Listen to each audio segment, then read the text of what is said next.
you going to continue the strategy going into the next game? We've got the strategy on lock, and obviously we've got the strategy on lock, and obviously they're the real squad. We've got the strategy on lock. Well, I mean, it is a team effort at the end of the day. All of you have picked up points. Dan, I'm just going to go over here and talk to you really quickly. Now, I mean, this Creative Cup, what does this mean to you as, you know, a creative champion? I mean, I'm not a champion yet, but maybe, yeah. Maybe one day. Well, thank you guys so much for staying here, hanging out with me. Best of luck in the next run. Zeke, back to you guys.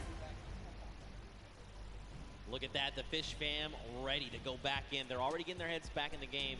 Also, great pun, Pookie. Also, I'm upset with you that you think this is all about me. What is wrong with you? All right, though, anyway, what kind of takeaways do you think these players can make heading into the next game? Well, the takeaway that I take out from that is that they were all supportive. They interviewed, they said they were supporting each other, keeping track of the coins, and pushing their Suzu ahead, making sure that they're encouraging him. But for everybody else, I think the takeaway is, how do we beat that leap of faith? Yeah. That's the one that everybody's gotten stuck on. They've wasted a little bit of time at the double danger, but the leap of faith is really where everybody needs to close out, especially the Ravens' Revenge, if they want to get that silver llama. Well, we'll have to see how things unfold for them. Very quickly, though, let's take a little break here. Let's send it down to Cam for his insight. Sundown, what you got?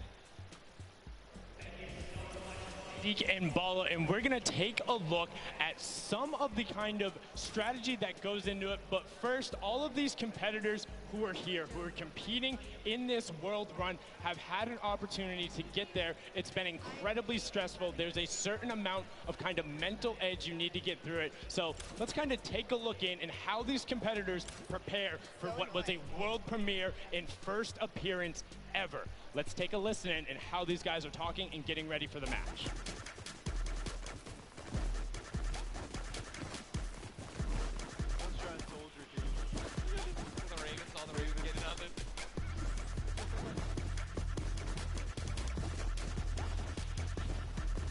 Oh, they only have one llama. Just absolutely amazing there. You can tell Ninja and then the trendsetter right there, throwing the peelies in the air, but also big shout out to whoever that was on the Llama Record Co. I saw you there, hitting the llama bell. I got you. But now let's get into some of what happened during the World Run, some of the kind of cooler straightaways and, you know, some of the tough challenges that you face. So first, right away, here's a run coming out from Chappie of the Ravens' Revenge, and this was one of the first obstacles you hit. So you can see he's on pace with everyone else, but what makes this so great is how efficiently he transfers this over into the castle jump. Is barely able to delay. This is one of the toughest first things to get when you reach it. This is his first time ever seeing this jump. No problem. Hats off to you there. And then what does he do right away? Gets into the trap trigger and he's able to get them. Notice how as soon as he goes, he is quick flicking his camera back the other direction and gets all of those so consistently able to get it. Now, we saw a smashing success on their first attempt. Unfortunately, the Cuddle Crew had a little bit of a harder time when it came to that castle jump. It's okay, this could have been my replay and I wouldn't have been lying. So many of these, they're so incredibly difficult because you think, oh, I want to maximize my height up, but you have to get it out with the correct trajectory. Now you can see Ninja able to get through the speed part of the run and then over the top. This is towards the back half, and look how well he's able to then trigger those traps and get through. But the Fish fam were the ones who were able to make that incredible run on the back of Suzu. Now this was from his first run when the Ravens Revenge were able to get it. And if you look at the timer, next time you face this, he about finished the course. So an incredible job from him to make sure he is pushing the limit with what they're able to do. And you can also see the level of communications. He knew he messed up right away, and then he immediately communicates to his team. It's like, hey, you got to run and then go up.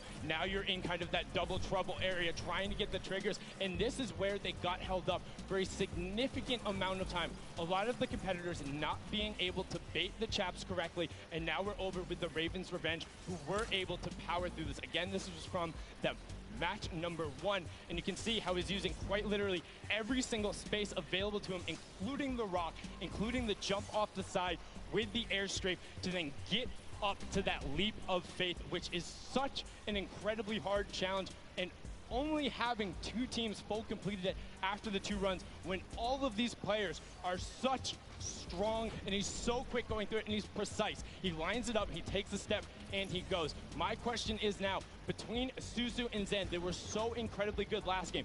Can they beat that time? Can they keep pressing the pace, and will they be able to do it better? Because when you get up here, you have to do everything right, find the lineup, not miss a single one of your drops, and then get the final coin. Was able to then double back and grab it there off the launch pad for that 5:52 time in the #1 spot in match #2. This is now the second time we've seen the world run, and we asked the question before, what happens in run #3? Can the Ravens Revenge get over that last obstacle of the leap of faith, or will everyone else start pressing up higher and higher and being able to challenge him? Match 3 is about to be underway. We're going to throw it back inside to Zeke and Bala. Gentlemen, take it away. Thank you so much, Sundown, that insight. I mean, he's asking the tough questions. What happens in match #3 of this set? You know, again, Fish Fam, you saw, I kind of touched on a little bit earlier, you want to have as many people up on that leap of faith as possible so they can just sit there and rotate around. But before we hop into this next match, Bala, I think we probably want to take a look at the standings. You want to see how things are going for all of these players together. And of course, you want to take a look behind us. We've got Fish Fam up there in first place from that last match, walking away with a nice chunk of change. Ravens Revenge there in second, Funky in third. Don't forget, Funky Fighters and the Chicken Champions both have Silver Llamas, and that's going to play a big factor later on. Everybody needs to make sure that Funky Fighters do not get that last Silver Llama, because then they are out of contention if they don't have a Silver Llama. Because Chicken Champions don't really mind, because they have another place to play. They are kind of out of contention for this Silver Llama right here, but still, so many different teams have an opportunity here. The Ravens Revenge, the Funky Fighters, Sunshine Soldiers with the Ford Turtle, and then the Fish Fam as well, able to collect it. So we are going to get into the next game of the World Run, the last one of the set. Here we go. The timer is counting. We've got 10 seconds before the gates open, and they start the run. Scissors, you can see the focus in their eyes a little bit there of Turtle, and here we go. Ladies and gentlemen, the World Run commences right here, right now. The players are out the gate. Here we go. The first run, Taco, Taldak, they're right out. Ninja falls, unfortunately. So does Kotu. Zan there looks like he's making over with Tyler. Magma, Kororo, they are just neck and neck. Again, you know, it just goes back to once they figure it out, they're just going full send. I want to see who gets out to the early lead here. Suzo, the champion of the last one with Fish Fam. He's a little bit behind, but again, he has the opportunity to catch up when he starts getting to those more difficult obstacles. Right now, it's not looking like anybody really taking a huge lead, a huge advantage, because we all saw how proficient they are in these early stages. Really, the first obstacle that stumps most people is this impulse jump. Right, here we go. Don't forget, this is that precision impulse jump. You can do it forward, you can look away. First jump, unfortunately too shallow there on both sides. And both from the Fish Fam will be going down there. I saw there on the left, there is actually a team that has made it across. You've got Ravens Revenge, who's in the castle. And I believe it was actually the Llama Record Company that are also at the castle right now. Fish Fam, the Cuddle Crew, Ravens Revenge, Sunshine, and the Funky Fighters. And now the Llama Record Company all have 11 coins. See the castle run, how fast they can get through there as a team. Also very important, as most players are now getting through this first difficult impulse jump. Looking for anybody rising up, looking for anybody completing this trap obstacle course inside the castle. If they can collect those coins fast, the players who get fastest through the castle and really collect all those coins are, in my opinion, the people who are leading the pack.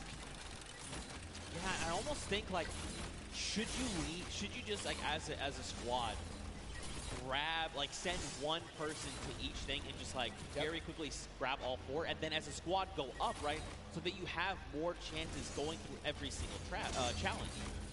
Obviously depends on how many of you actually get to the castle. What a time there from Scissors through that one. Is he going to be able to finish out that impressive performance? He's got a couple of jumps still to go. One, no way. I will. 2, 3. Scissors showing off why he's one of the best at these types of maps, but way ahead of him, his teammate Suzu, leading the pack again. So this might be a better time here for Fish Fam. All right, man, Scissors, that was insane, dude. Again, like, these guys are so good, right? Once they figured out they can just do it, it's almost like muscle memory. You see Suzu here. Now, if Suzu's smart, he waits here for Scissors to get across, and then once Scissors gets across, he can start triggering the trap. He's going to opt to say, look, you know what, let's just go. I'm trying to get the coins. We need to rack up as many and as quickly as possible, because don't forget, last game, they got that 5.5-minute time on lock. They still have another 1.5 minutes going off of last game, right? If they can do it again, it's going to be huge. Waiting for the Chiller on his feet to get off before he goes forward. Now he has full reign onto this one. If he one-shots this, he's putting himself in such an amazing time. He's kind of letting his team do the rest of the work. Oh, one shot here from Suzu. Is it possible? Getting through the door? No, just short. Shallow. But he did not go all the way back. He's continuing the recovery on this run. Not quite enough. Man, Suzu putting everyone in his fishbowl, saying, don't worry, fam, I've got this. Gonna jump down, first trap.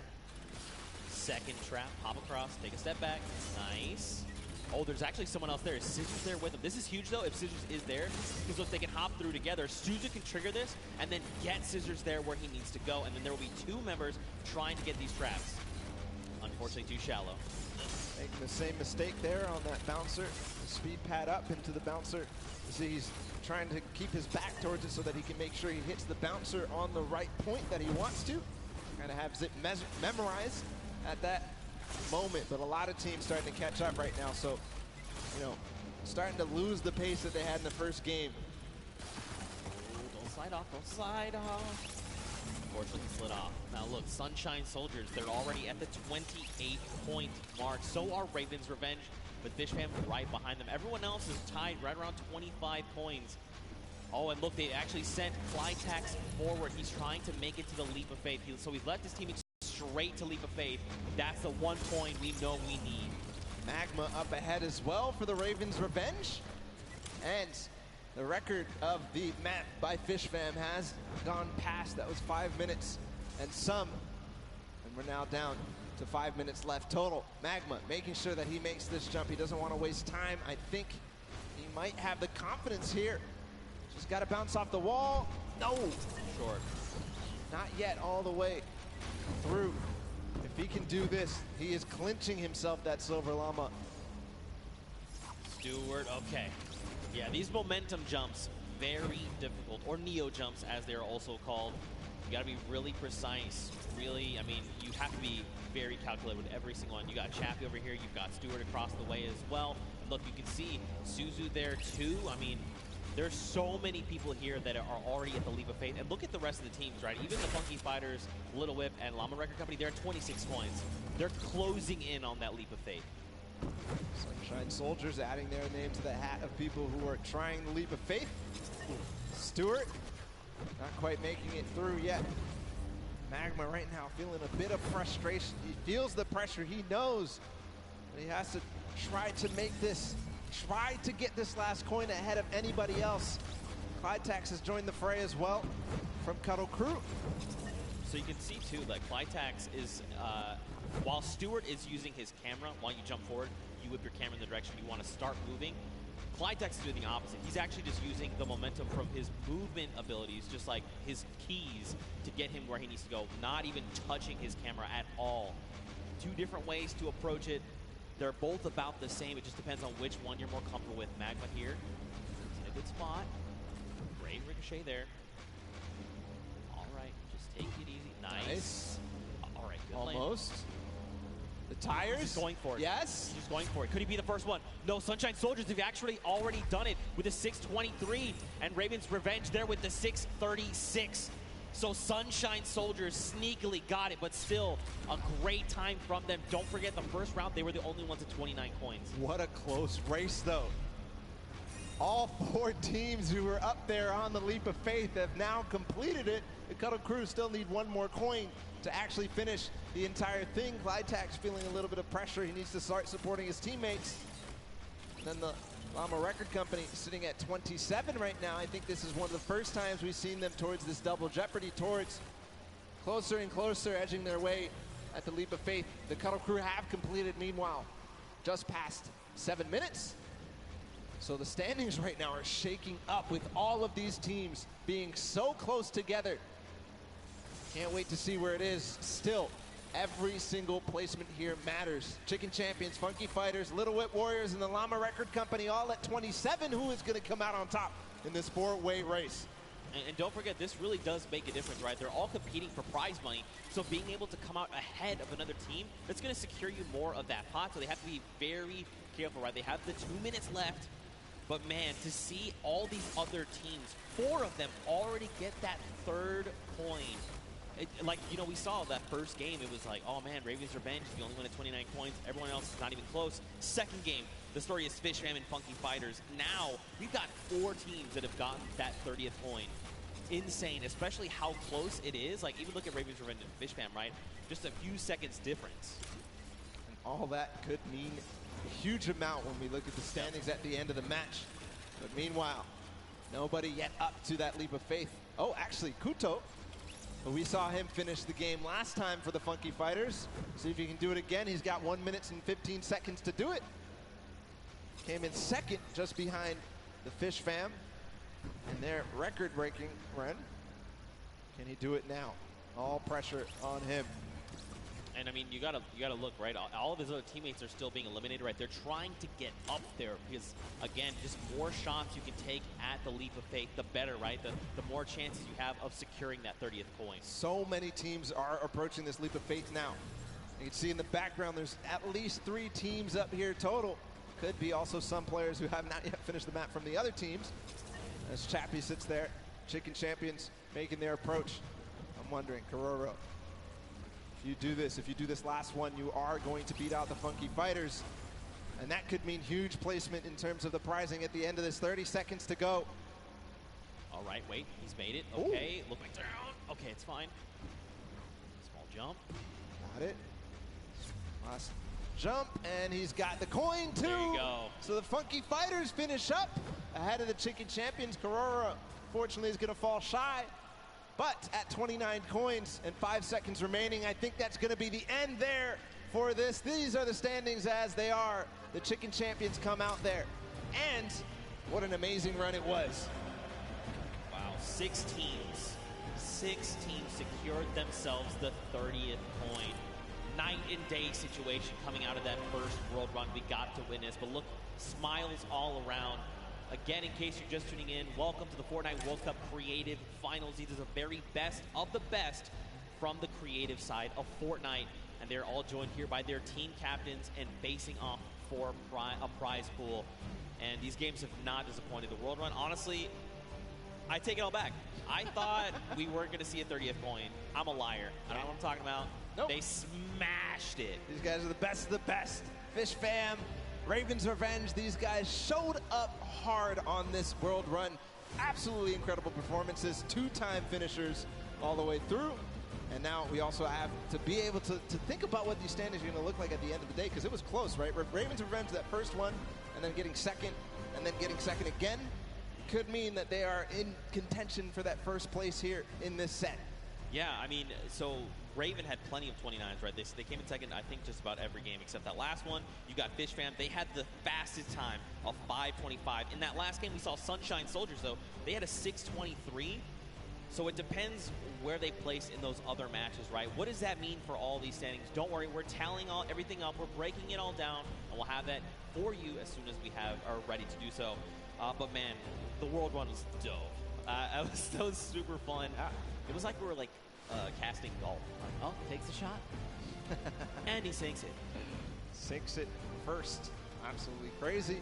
The tension at the end when everybody realized that they needed to make that last jump was just awesome to feel. The crowd was feeling it too when you made it towards that last one. When they finally made it through that last tire, or making their bounce all the way through, just like flying through the sky for that last coin. Felt good. It's got to feel good for these guys. Yeah, and I think, too, being able to just, like, key in on different players, right? It wasn't like it was 4 Turtle. We saw in that first run was dumpstering everybody else. Then it was like next game, there was different people that were really showing up. Even that last game, right? Scissors, the straight back-to-back just crushed 3 or 4 obstacles in a row. It was insane. But for now, let's go ahead and send it over onto the deck with Pookie Face. She's standing by with the Sunshine Soldiers. So, Pooks, what you got? Hello, Zeke. I am down here with the Sunshine Soldiers. They're the most adorable team, in my opinion. They are coming from all corners of the globe. They've come here to compete today. Now, so far, you guys have, there have been a couple of struggles, but the day isn't over. We still have the remixes coming up, so keep that in mind. Do you guys have a new strategy going into the remixes? That's top secret. Hidden information. Yeah. Information, that's it. And you, coming all the way from Spain, it's so lovely to have you here, Daniel. What has it been like to... I'm actually from Mexico, not Spain. From Mexico, sorry, from Mexico. What has it been like to be a captain of your team for the Creative Cup?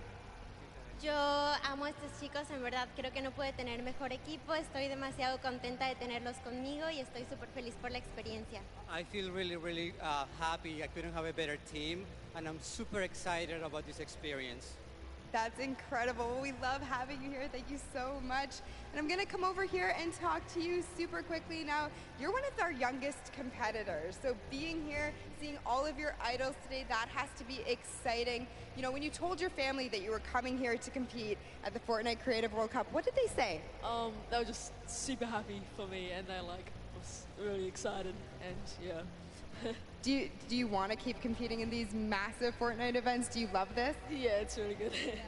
And finally, down here at the end. Now, again, all of this diversity is incredible. Now, you're here just essentially to compete at this event, but not only for that, but you're representing your country. So how does that feel? Is that a lot of pressure?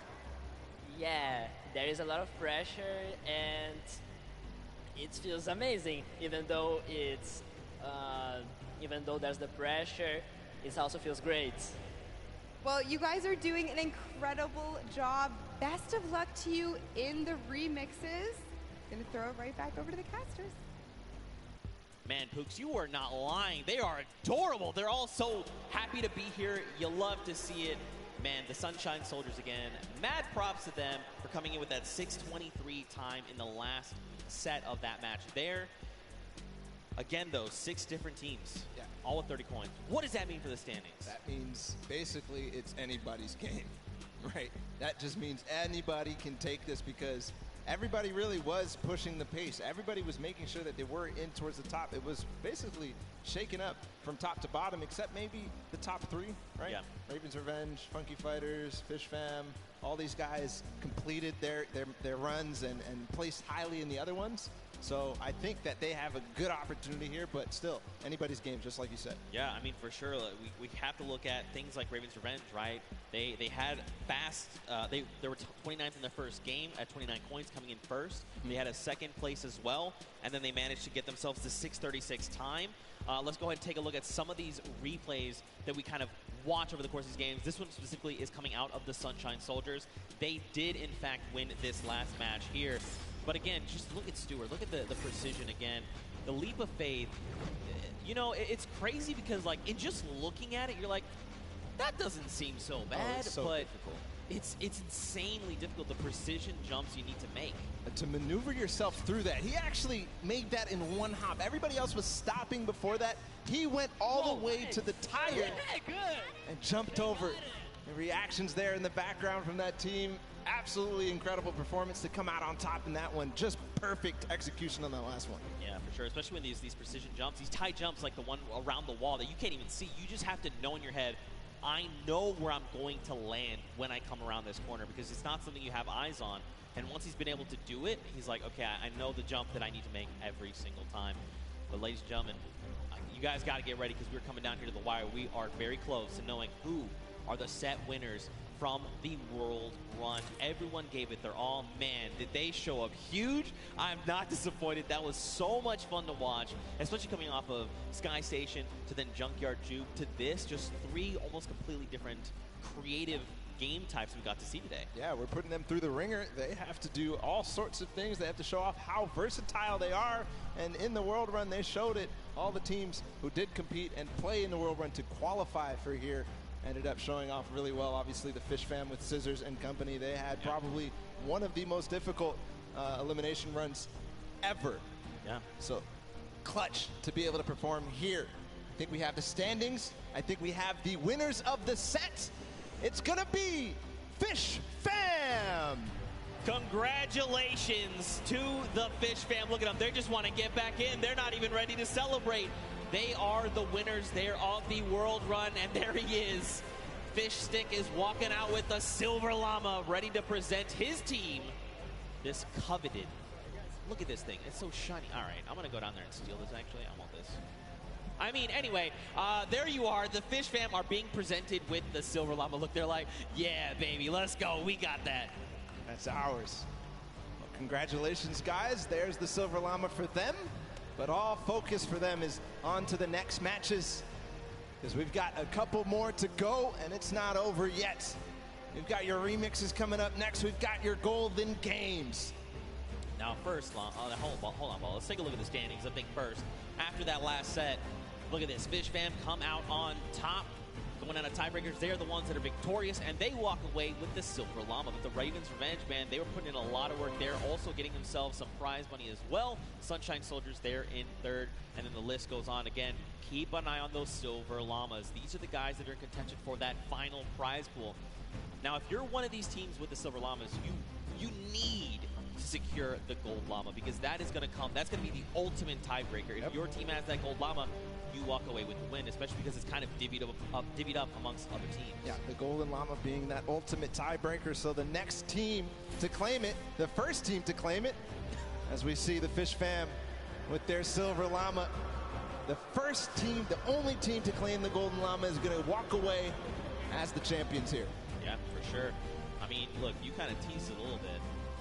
What are these remixes things that we're kind of talking about? You know, what does that mean for the games? Don't even worry. We got you guys covered. We're going to break it all down for you. So, remixes. We're basically going to go back through and play a match of every single match type. Yep. But there's going to be something different about them. So, starting with Sky Station Showdown, the remix for that is that all players can earn points, not just your sword bearer. That is going to be playing a big factor. We've also upped the typical 1,000 points needed up to 3,000. Follow, we've also got Junkyard Juke. Do you want to talk about that one? Absolutely. In Junkyard Juke, we're going to be playing it again, but you can only use large props. So it might look a little bit silly, but what it means is that it's going to be all the more difficult to score. But at the same time, each large prop is worth 10, so we're not going to see those, you know, small increments between each other. So leads can get large, or they can just stay very small because it's so difficult. Yeah, for sure. And finally, we're going to hit the World Run one more time. But the remix is that players do not respawn. That's right. They're going to have one life. Brutal. That is so hard. We saw how many people struggled, even, you know, to get past that first couple obstacles. So difficult. If they have one life, it's going to be so difficult. But we are going to be hopping into the first game of the Golden Games at Sky Station Showdown with a remix that everybody can earn points. Here we go. Go ahead and count us in here. If you're hanging out at the stadium, we've got 3, 2, 1. And the remix of Sky Station Showdown is underway. 15 minutes counting down. So don't forget, we have a new total cap. That is 3,000. And the remix is that anyone for your team can accrue points. This also stacks, by the way. So if you and your squad are sitting on a point, you're getting 3 points per person per second. So what does that mean? Will that mean players try to push points and lock them down? What will that mean for that center point at 7 minutes that opens up? We'll have to see as the game goes on, man. So we'll have to recall all the different strategies that these teams have, because a lot of players took it very slow. The Fish Fam tried to contain the 1 point. Same thing with the Little Whip Warriors. Same thing with also the Cuddle Crew. But we also had the Llama Record Company all trying to buy and really push for that center point when it opened up. Right now, the initial control point fights are going down. Ravens Revenge has got one. Sunshine Soldiers have gotten one. And the Funky Fighters as well, but not before getting contested. Here's all the second wave. And Blood going in, going to start swinging the sword. Can he chop them up? Danyan instead says, not today, friends. You have all been eliminated. Gonna shut down one there as well. Bensor gonna be shut down. And you got the Llama Record Company like, hey, what's going on up here? Nope, Danyan is prepared. She saw you coming. She heard the DJ scratches. Back to the island you go. And remember, it does accumulate no matter who is on the point, and also it stacks. So all 4 players are able to grab and stay inside the point. So you'll see at sometimes 12 points at a time going through for a team if all 4 members of their squad are on the point. That's right. Ninja racking up eliminations and will be picked up there. The team's VIP being eliminated. So this is going to drastically change the way you approach these things, right? For example, if you decide to go in an assault another team, especially if you can get that surprise angle and you eliminate all of them, you by yourself can actually lock down that point for any amount of time to start racking up points. So you can look to contest, you can look to leave a team behind, you can break up into groups. There's so many different things, so many different variables to keep in mind as we move through this. Already some innovation here from the Llama Record Company and a couple of other teams. They're hiding a couple people inside of cones so that they will continue to contest. But I think in this mode it might be more viable to just stay and all fight at the same time. Nobody hiding at all. And we'll see too. It kind of lends a little bit more credence to the strategy that people were employing in the first set of games when they first played the Sky Station Showdown. They would have somebody go off and try to clear a point or at least take out their sword bearer. Yeah. But if they do that this time and they manage to clear out a point, they're now going to be accruing on both sides. Yeah, and that's going to make a massive difference. Like let's take a look at Raven's Revenge. They are sitting on 564 points, double of Little Whip Warriors, but they're still racking up the points right now. Ninja going to go ahead and slap Chappie back to the island. Gotaga here wants a cut of the action. It's not enough, but look, Magma also jumps into the fray. Ninja needs to get out of there, or he's going to be eliminated. Use the walls. I like this, but you do not have the HP to try and make this work. A 25. He drops Magma down based on that little jump, and look at this. Magma's like, no, friend. You get him. Kaz comes in the back. But at the same time, another player comes through and Ninja goes down. And the Raven's Revenge are holding on all corners. I don't see them controlling any one single point. The Cuddle Crew now in second place. They're in a battle with the Funky Fighters. This is important for everybody. The Fish Fam joining the fray as well. I think the Fish Fam may have overrun. Their School of Fish are taking out the Funky Fighters at last, but no, Suzu gets taken out too. The Cuddle Crew is going to abandon the point and maybe come right back. Suzu finally does control.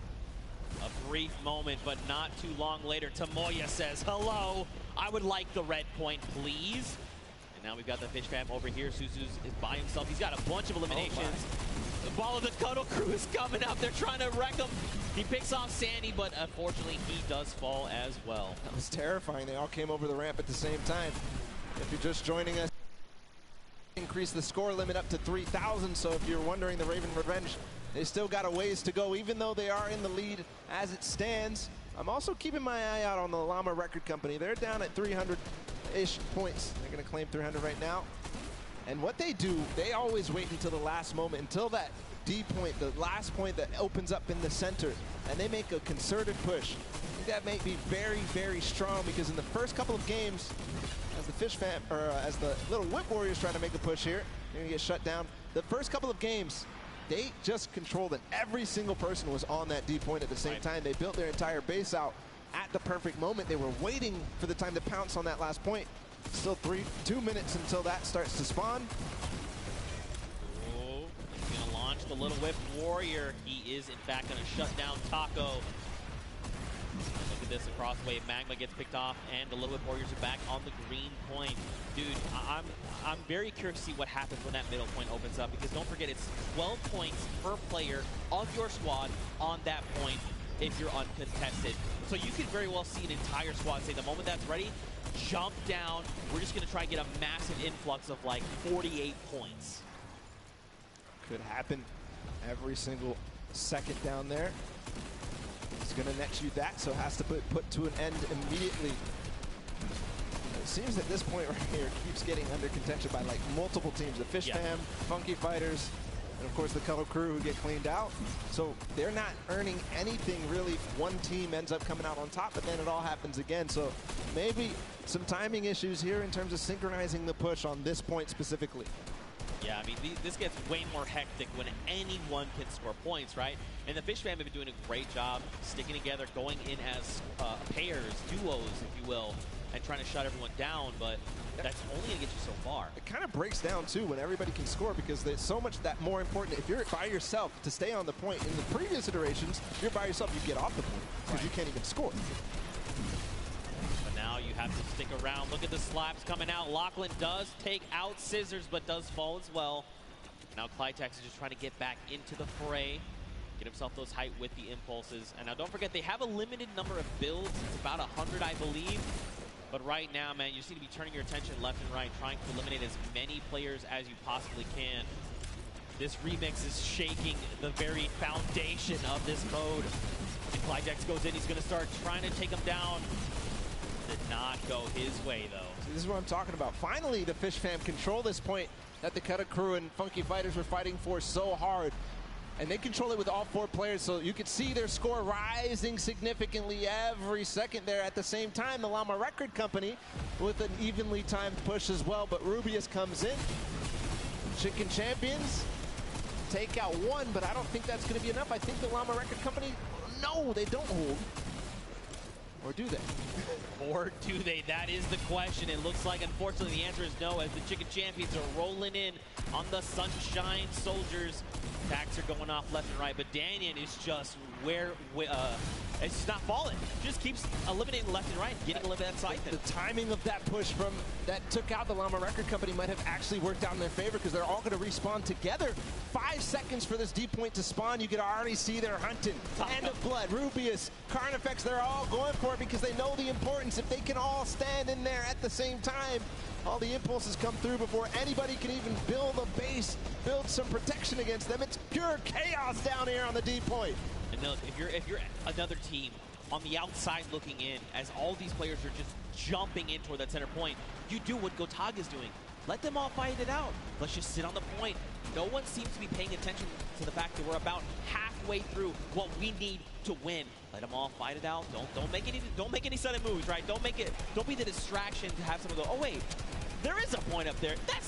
We need to go get those guys. I love what they did just there. They forced the 1 player there, but hold on, the Funky Fighters are all in. They have a base. There's no impulse. They are climbing the leaderboard hard. They're at 3rd right now. They're going to overtake 2nd. If this does not get shut down soon, the Ravens' revenge may have trouble looming. And look at this, Llama Record Company, Hand of Blood is trying his hand and slaying these players, but it does not go his way as Tomoya comes in. No Llama Record Company, they stay strong. They're still racking up the points. Scissors says, no, friends. This is not allowed. You cannot continue to do this. Clitex also wants in on this as well. And Scissors meets an untimely end. Meanwhile, the Ravens' revenge have not stopped climbing points. If they have 4 members up here, it's about even to 1 player on that D point. So just continuing to stay there. Finally, the Little Whip Warriors, Ninja, and crew are going to clean that up and put an end to it just before they hit 2,000. But on the other side, Chicken Champions are looming. They have 4 players on a single point, not the mega point in the center.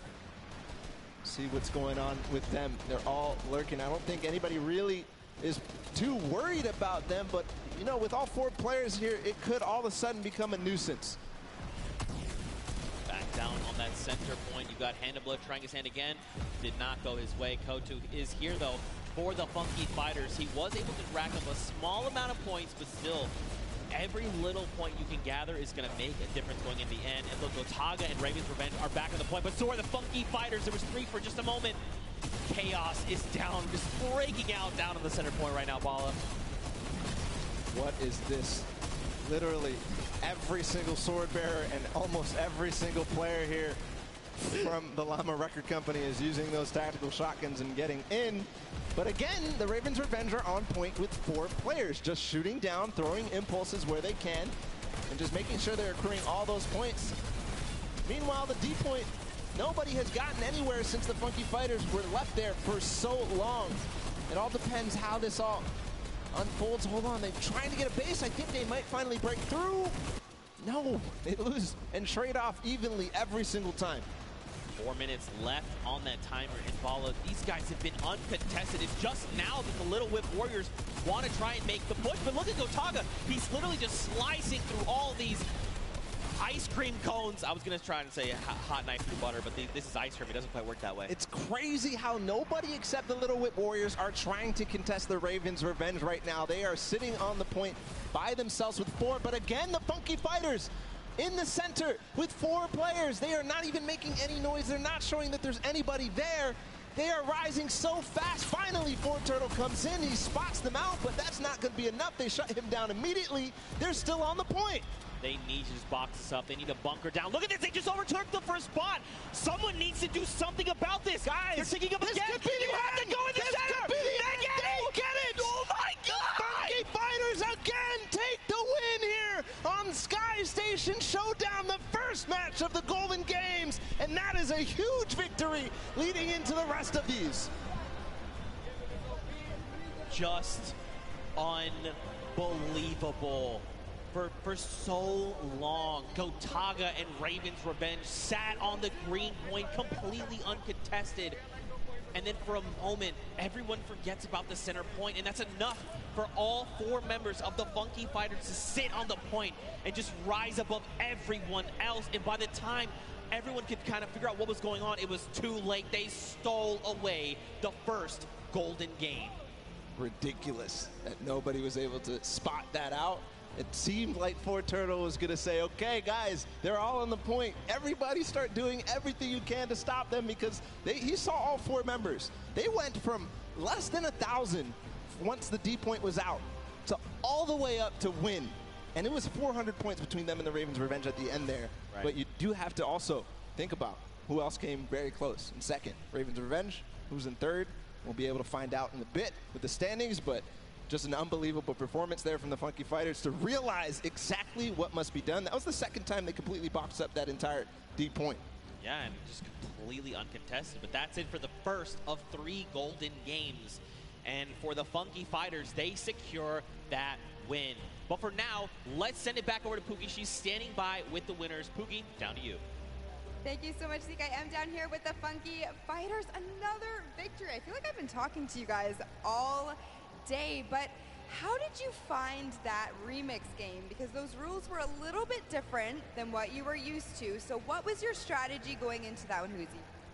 I mean, everything was so unexpected. We were last and we came first because we got the middle.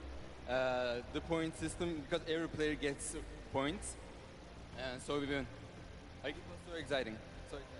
So exciting indeed. Now, Ravens Revenge was in first place for most of that match. You guys knew that you had to come up from behind, which you absolutely did. But I kind of just want to talk a little bit about how there are 3 teams tied right now for first place. And the winners of this set will be taking home that additional $1 million of prizing. So I don't want to put too much pressure on you guys, but what is your strategy going into the next game? Are you going to stay the same? Are you going to change things up? Are you going to go for the middle again? Probably. Yeah, we're just gonna keep doing what we're doing, and as long as it works, we're just gonna keep it up. For sure. Sounds like a great strategy. Finally, over here to you. When you heard that there was a remix kind of blind side come in, what was your first reaction to hearing that? Yellow. Go to yellow circle and win. Just win. I love it. It's so easy. It's such a great concept. You know, we talk about it all day, all of these things we break down, but at the end of the day, you just got to win. Back to you guys at the desk. Pookie with the most insightful knowledge you'll ever need in your entire life. It doesn't matter if you can just win. Just win. I'm doing it wrong. I'm doing it wrong. You're winning. I'm trying. We're doing all the winning best here I can. at the World Cup. We all are, in fact. But so are these players that have taken the stage. Now, don't forget, those llamas are going to be playing a big factor in how the final $1 million prize pool is divvied out. And Pookie touched on it perfectly, actually. Right now, there's a 3-way tie. Yep. All right, and that's something we need to take a look at with those standings, just to give you the refresher. So, Funky Fighters, Fish Fam, and the Chicken Champions all have that silver llama. Now, don't forget, every single match they play, they're also walking away with the prize pool that they're splitting 4 ways. That part's awesome. But man, that extra $1 million prize pool at the end will be huge. So either the Funky Fighters, Fish Fam, or Chicken Champions need to win that Golden Llama for one of them to win, or if you're on the outside looking in, you just want that Gold Llama. Because if you win that Llama, that means you and your team actually win that pot. Yep. You win the $1 million final prize for the Creative World Cup. So all is on the line right now. Those prizings, as they shake up into the next sets, are going to be so crucial to keep an eye out. The Funky Fighters taking a good first lead, but it's not enough. We've seen it time and time again in these first matches of the set. If people who win the first game don't end up coming through all the way at the end. So they have to have a consistently good performance into the next game, which is the Junkyard Juke, and then into the next game too, which is the World Run. That's right. They're all golden. All the golden games with all the golden games. Not the golden boys, just the golden games. I love you, buddy. Now, don't forget, if you guys are watching and maybe this is the first time you're tuning in, don't forget you can watch also at Fortnite.com/watch. If you're watching in-game, you can do that as well. If you go to Fortnite.com/watch, you can actually kind of hone in on a specific team. There's 10 different feeds to take a look at, and you can say, like, you know what? I'm all about the Fish Fam. I'm just going to watch their perspective. You can do that. Head on over to Fortnite.com/watch. Take a look. Here are a breakdown of your feeds right there on screen. It's an incredible new feature. I love to use it. I checked it out on my phone earlier, and just unbelievable, seriously. To see all the different POVs, to see the first and second place POVs, and then also to be able to pick who you want to watch. You can watch Lachlan in feed 8. You can watch Kotaka in feed 4. So just an awesome feature. Go check it out. It's amazing. Yeah, for sure. Now, don't forget, guys, we are 1/3 of the way through the Golden Games. First one, Sky Station Showdown, is in the books, and the Funky Fighters were, in fact, the winner. Now we move on to the second game, and that is the Prop Hunt, a.k.a. Junkyard Juke. And don't forget, the remix, 10-point props. Only the large ones. You can't go with the, little crowbar. You can't go with the wood planks. You can't go with any of that. And there is one of the prizes for the teams that won before. We've got 10 seconds until the game launches, Zeke.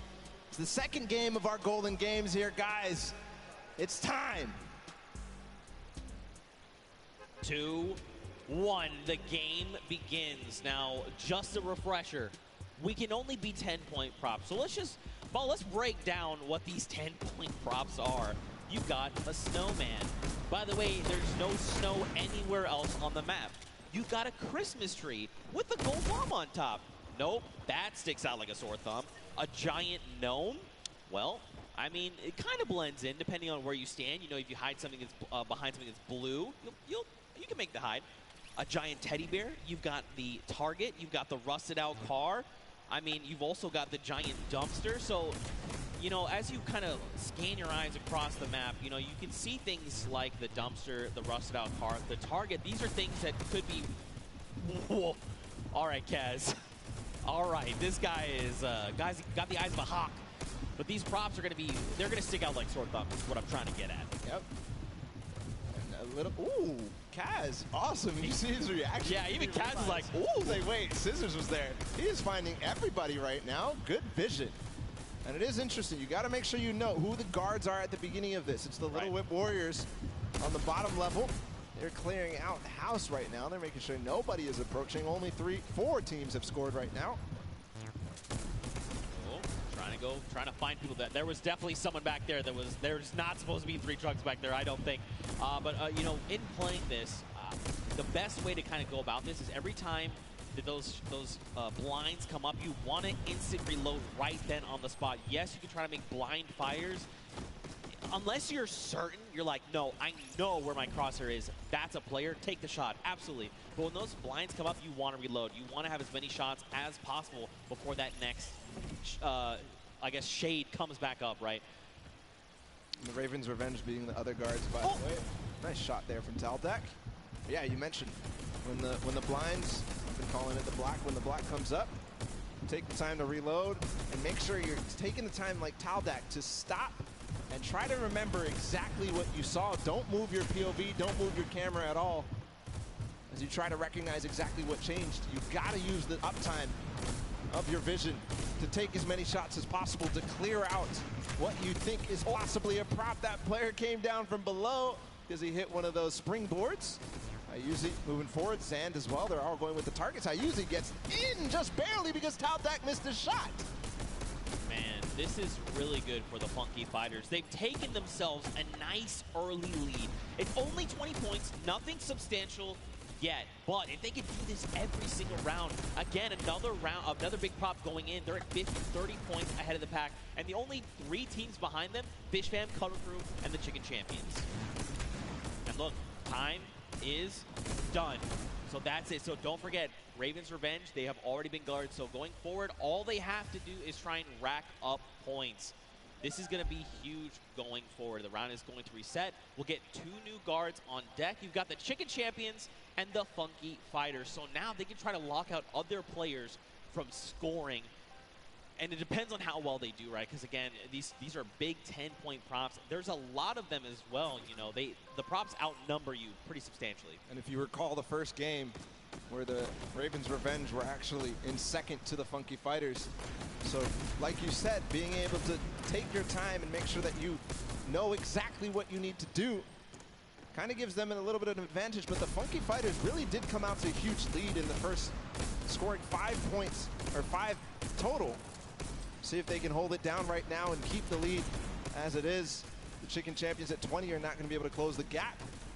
But we'll see if the Fish Fam, the Cuddle Crew, and everybody else can approach the Funky Fighters right now. They're trying to stop that from happening. Well, Scissors did just drop in with that 10-point prop, who's closing that gap. If they can get another 10-point prop in, they're going to be tied with the Funky Fighters. But they actually have to make it there to the center to make it into the incinerator. That is going to be make or break. We have 2 minutes left on the clock. And, you know, my first instinct for this would be, you know what, I just got to go. I just got to try and run out as much as I can. That's actually counterintuitive. Right now, you want to just be taking baby steps, right?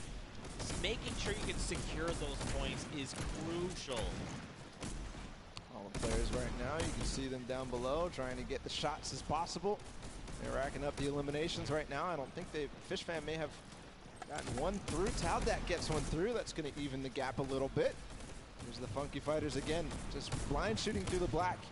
And remember, 1:30 to go on this guard. Fish Fam has tied it up with that score right there. And so has Cuddle Crew. They got 2 props in, so they're 1 prop behind right now. Oh, Action, you got to be careful, buddy. One prop behind. There's a little whip coming through as well. So all of a sudden, these teams are letting a lot of props through, or maybe it's the props who figured out their timings, figured out their tendencies, figured out when they stop shooting. 1 minute to go here. Here's Ninja. He's got a car. This is one of the most difficult obstacles or props to get in. Don't stack on top of each other. Oh, so dangerous, because when you see things like that tight together, you're like, yeah, oh no, the bumper. You gotta land. He was moving. Unfortunate there. You've got to press that control key at the last second to be able to make sure you get through. Scissors makes it through. Dude, that's a lot of points racking up. They're at 80 now, 30 points ahead of the Funky Fighters, which is unfortunate for their guard watch. 30 seconds to go. They've taken the lead here, 20 points now. 30 points ahead. Make that 40. The numbers are changing like crazy. But right now, Scissors and the Fish Fam, they've got the lead. And this is huge right now. Don't forget the Funky Fighters are in the center, so they can't rack up points. We've got 10 seconds left. Whoever's out in the field, they need to make it into the incinerator right now. Are they going to have any more points accrue? It doesn't look like anybody's close. That's going to be the round. As the Funky Fighters and the Chicken Champions end up closing out that guard watch. We'll see where the standings end. I did notice something, though, Zeke. Is that the Ravens Revenge were at 0 for that run. They didn't get a single prop through, which is a far cry from their performance on Sky Station Showdown. They were second. They need to band together right now. They need to rally, and they need to make this happen. Round 3 begins. You've got the Fish Fam and the Sunshine Soldiers in the middle. So now the Fish Fam, you know, we saw this before. They got this lead, but now they have to try and lock everyone else out from getting points. And as we've clearly seen, it is actually way more difficult than it sounds. And judging by the first run of the Funky Fighters, they got 50 early on. We'll see if they can get and double their score, essentially, to tie up with the Fish Fam. But Sunshine Soldiers also being a guard, and the first 2 right now ending up on guard watch. 2 2.5 minutes left on this timer. You see people hitting these hidden little bumpers. So a little surprise in case you've been wondering why have they been flying up. There's little secret bumpers that are buried. You can see one right there that looks like a little silver dome. If players touch that, they're actually launched into the sky. And it's a very clear, like, hey, this is a person. They have disguised themselves as a prop. You should probably eliminate them. 2 minutes here on the clock. And Fish Fam are just tearing it up. But look, Funky Fighters, they were guards last round. They were behind pretty far. And now they're starting to close up that gap, right? If they can get another 3 props in within this 2-minute timer, they're going to be in a great spot heading into that final round. Tyler trying to hold it down before he gets his last opportunity to go with the props. But here, the Cuddle Crew, and they're going to be on guard watch next. So if they don't solidify this lead very strong right now, it's going to be so difficult. Meanwhile, the Ravens Revenge did finally get a prop in. They could have a final round that could be amazing. We'll continue to watch here for the Cuddle Crew. Llama Record Company and Funky Fighters all earn a point in just a second there. 1 minute and 20 seconds for this guard watch to end. Cuddle Crew's only a single prop behind. The Funky Fighters are only 2, and so are the Llama Record Company. Raven's Revenge is now on the board with a single. That's a Raven. Look at that. Scissors, he's got this on lock. He's got the entire map laid out in his mind, and he can tell the difference. Wait, does he catch 2? He did not. Wait, these other 2 trucks, are they actually going to make it in? They're making it in. Yeah. That's unfortunate. Scissors, they snuck right under his nose. They get in. But it doesn't. Oh, he hit that person from the blinds. Wow. He heard you, Zeke. He knew. Listen. Flexing a little bit on everybody. He knows I'm a big fan of his. All right, he knows. He knows. Cuddle Crew, they're nice and hidden. All right, got to watch the bumper. There is one hidden. You see it right there in front. Be careful. You can see it. It's right there. Don't do it. Nope. Never mind. That was, looks like that was Fish Fam. And it looks like a lot of props are making it towards the center right now. I think I just saw 3. Very close. Here's the approach from Huizi. Remember, they have to get sorted to get scored. So Tomoya, I think, will be the last prop here. Bensor making a push for it. No. But what a push there at the last second. They do all tie up. 3, the top 3 are tied up at 100. So that means this last round of Junkyard Juke is going to be so crucial. This is very scary heading into round number 4. So take a look. In the center of the map, you've got Svenos and his crew. So don't forget, there's 3 teams tied for first. You've got the Fish Fam, you've got the Funky Fighters, and you have the Cuddle Crew. So basically, they are well ahead of the pack, but they're fighting each other right now. Little Whip, or excuse me, sorry, the Llama Record Company, and now Little Whip and the Cuddle Crew, they're at 90, so they could close that gap, but they have to work so much harder to do that. You've got the Cuddle Crew in the middle, and this means they're not racking up any points for this round, right? They're just trying to keep everyone else from accruing points. And 5th place or lower at this point. If they don't have a good performance, even the Sunshine Soldiers, the and the Chicken could go through. Nice shot there from his team. Joining them as well as the Llama Record Company in 2nd place. So 2nd or lower is all they can achieve. So for right now, Llama Record Company, remember, they can't accrue points. They literally have to try and stop Fish Fam and the Funky Fighters from racking up points. If they get even 1 through, they are going to be edged out. Everything is riding on this moment right now. How accurate are they? How quickly and how much do they remember the map? Look at all these props here on the left side of the screen. One just got through with the quest. Little Whip, look, they took over. So did Fish Fam. Nice shot there from Great Alex shot for Black. sure. He knew that there was a prop approaching. He knew that he didn't find anything in the last couple of seconds. He knew. Is he going to be able to find this one? You can see he's pre-firing through the black as they all try to approach. What a nice play from Alex. A nice strategy. Now remember, now that the Little Whip and Fish Fam have taken the lead, the Funky Fighters fall to 3. And since they got first in the first game, that means it's just more close when you think about the overall standings here. Yeah. Look, Little Whip again, get another prop in. They're pushing ahead, man. These guys are pulling away from the pack right now. Llama Record Company, they've got to just start trying to pick off these props. They've got to keep the Fish Fam and Little Whip down. Maybe have someone else potentially contest, but right now, man, the Little Whip Warriors, Ninja and his team are just destroying this final round. All the rest of the standings so important as well. Svenhaus and Co. and the Llama Record Co. doing a very good job on guard duty right now. And besides the top two ending up getting a couple of points, they're not letting anybody below them really earn anything. A lot of props approaching right now. The timing's going out.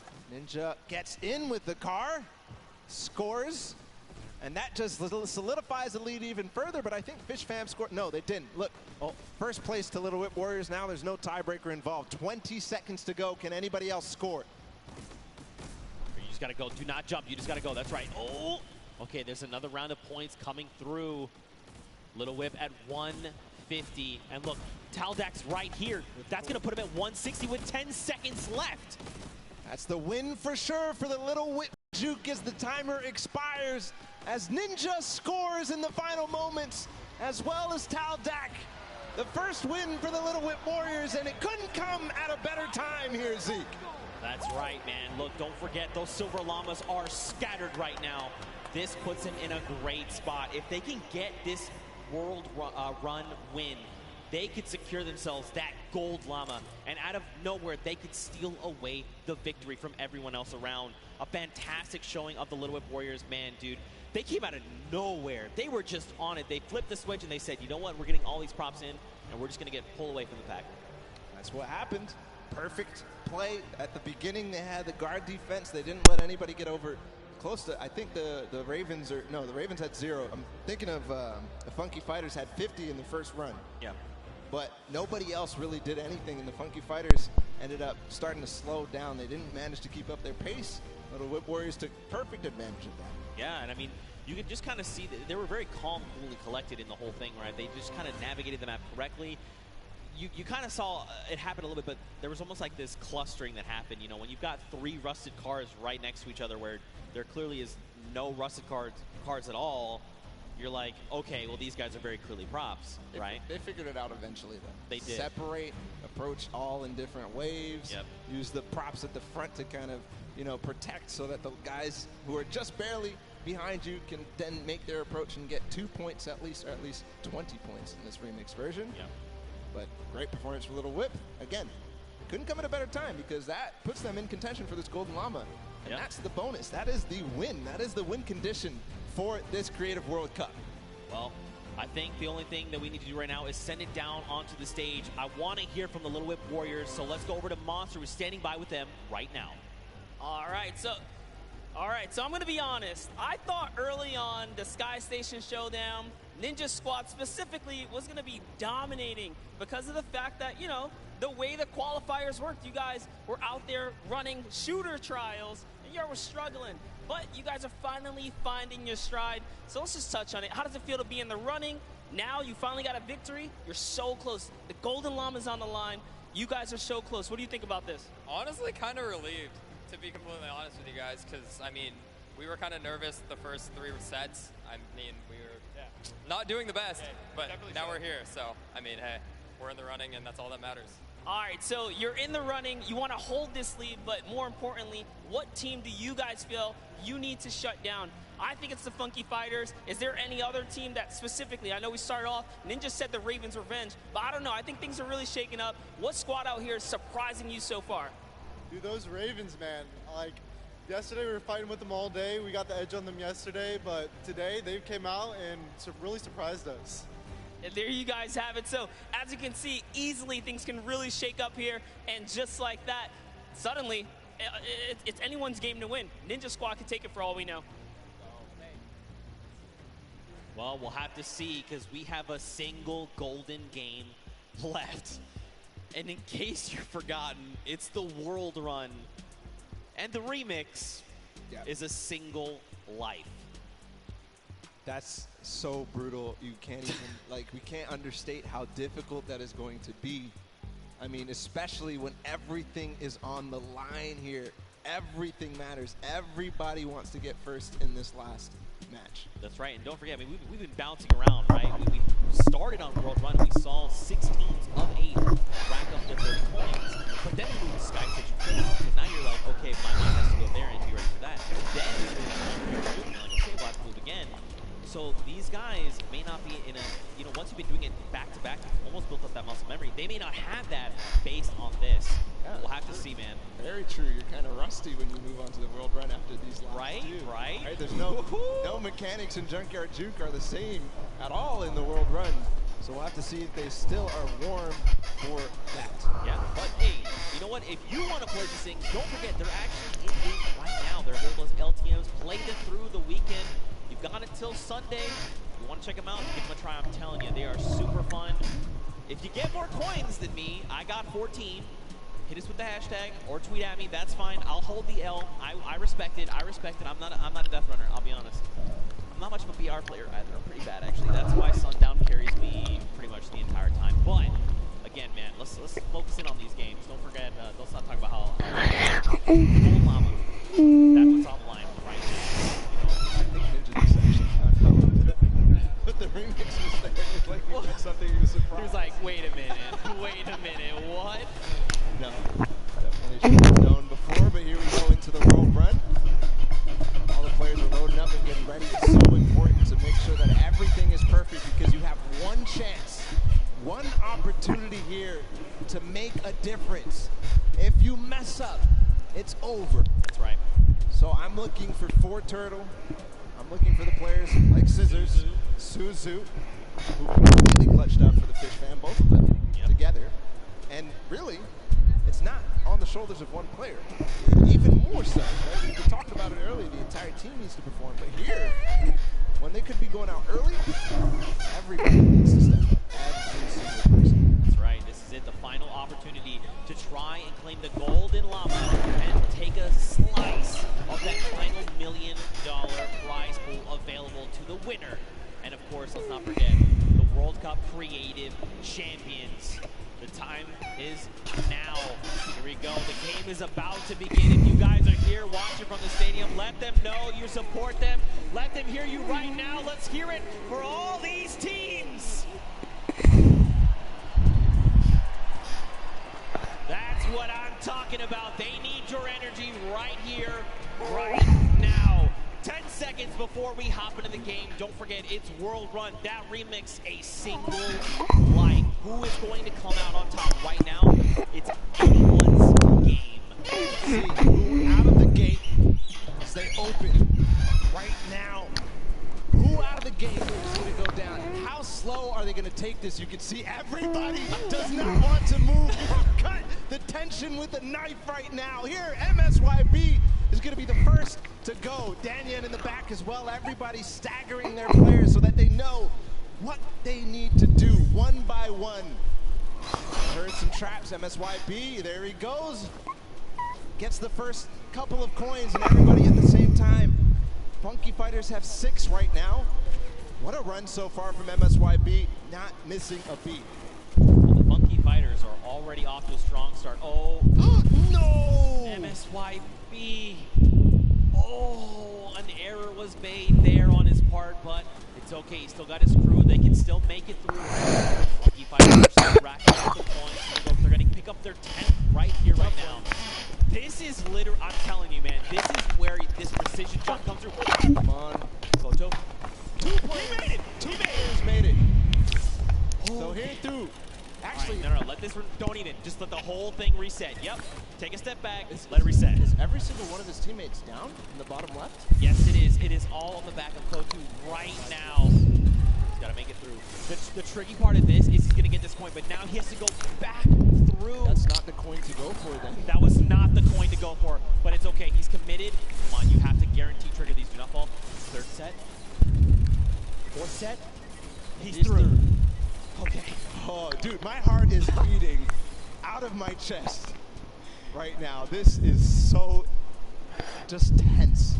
What can you even, like, he is by himself. This is their only chance. He has 11 coins right now, but that's just tied. In the castle, there's not too much danger after those spike traps. Right.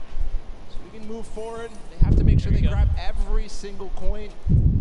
Meanwhile, Chicken Champions on the other side, he's by himself as well. I wonder how many different teams have anybody alive right now. Is it really up to the Chicken Champions and the Funky Fighters right now? We'll see. They have plenty of time to work with. They can take it as slow as they possibly want. There's the cuddle two. They have two.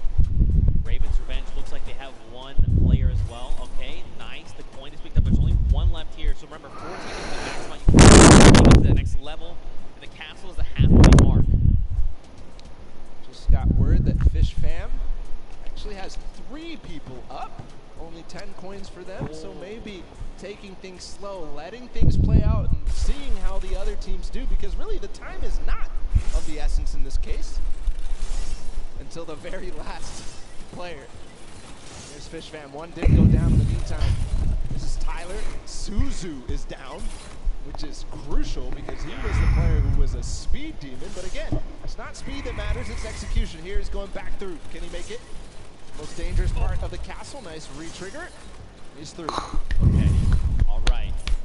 We haven't seen Cuddle Crew pick up any more coins.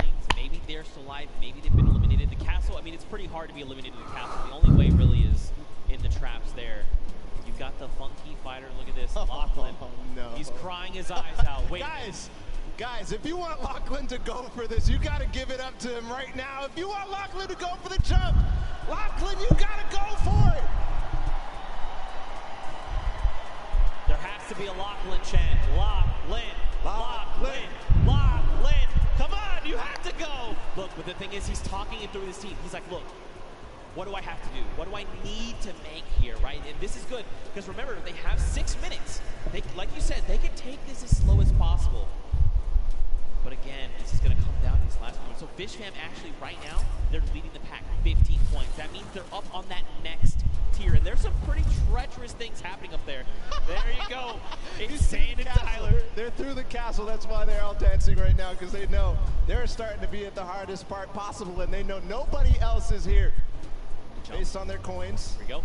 His teammate did fall up ahead. That's one, though. There's the trap trigger. This is so difficult. He's going to start getting towards the variable impulses. Remember, he's got to make this in one. Oh. See, you see him take a Waiting, step back. waiting. He's like, look, the trap's not right. This isn't right. I'm way farther ahead of anybody else. He's going to wait until anybody else goes. Here's the Ravens Revenge. He's going to tie it up.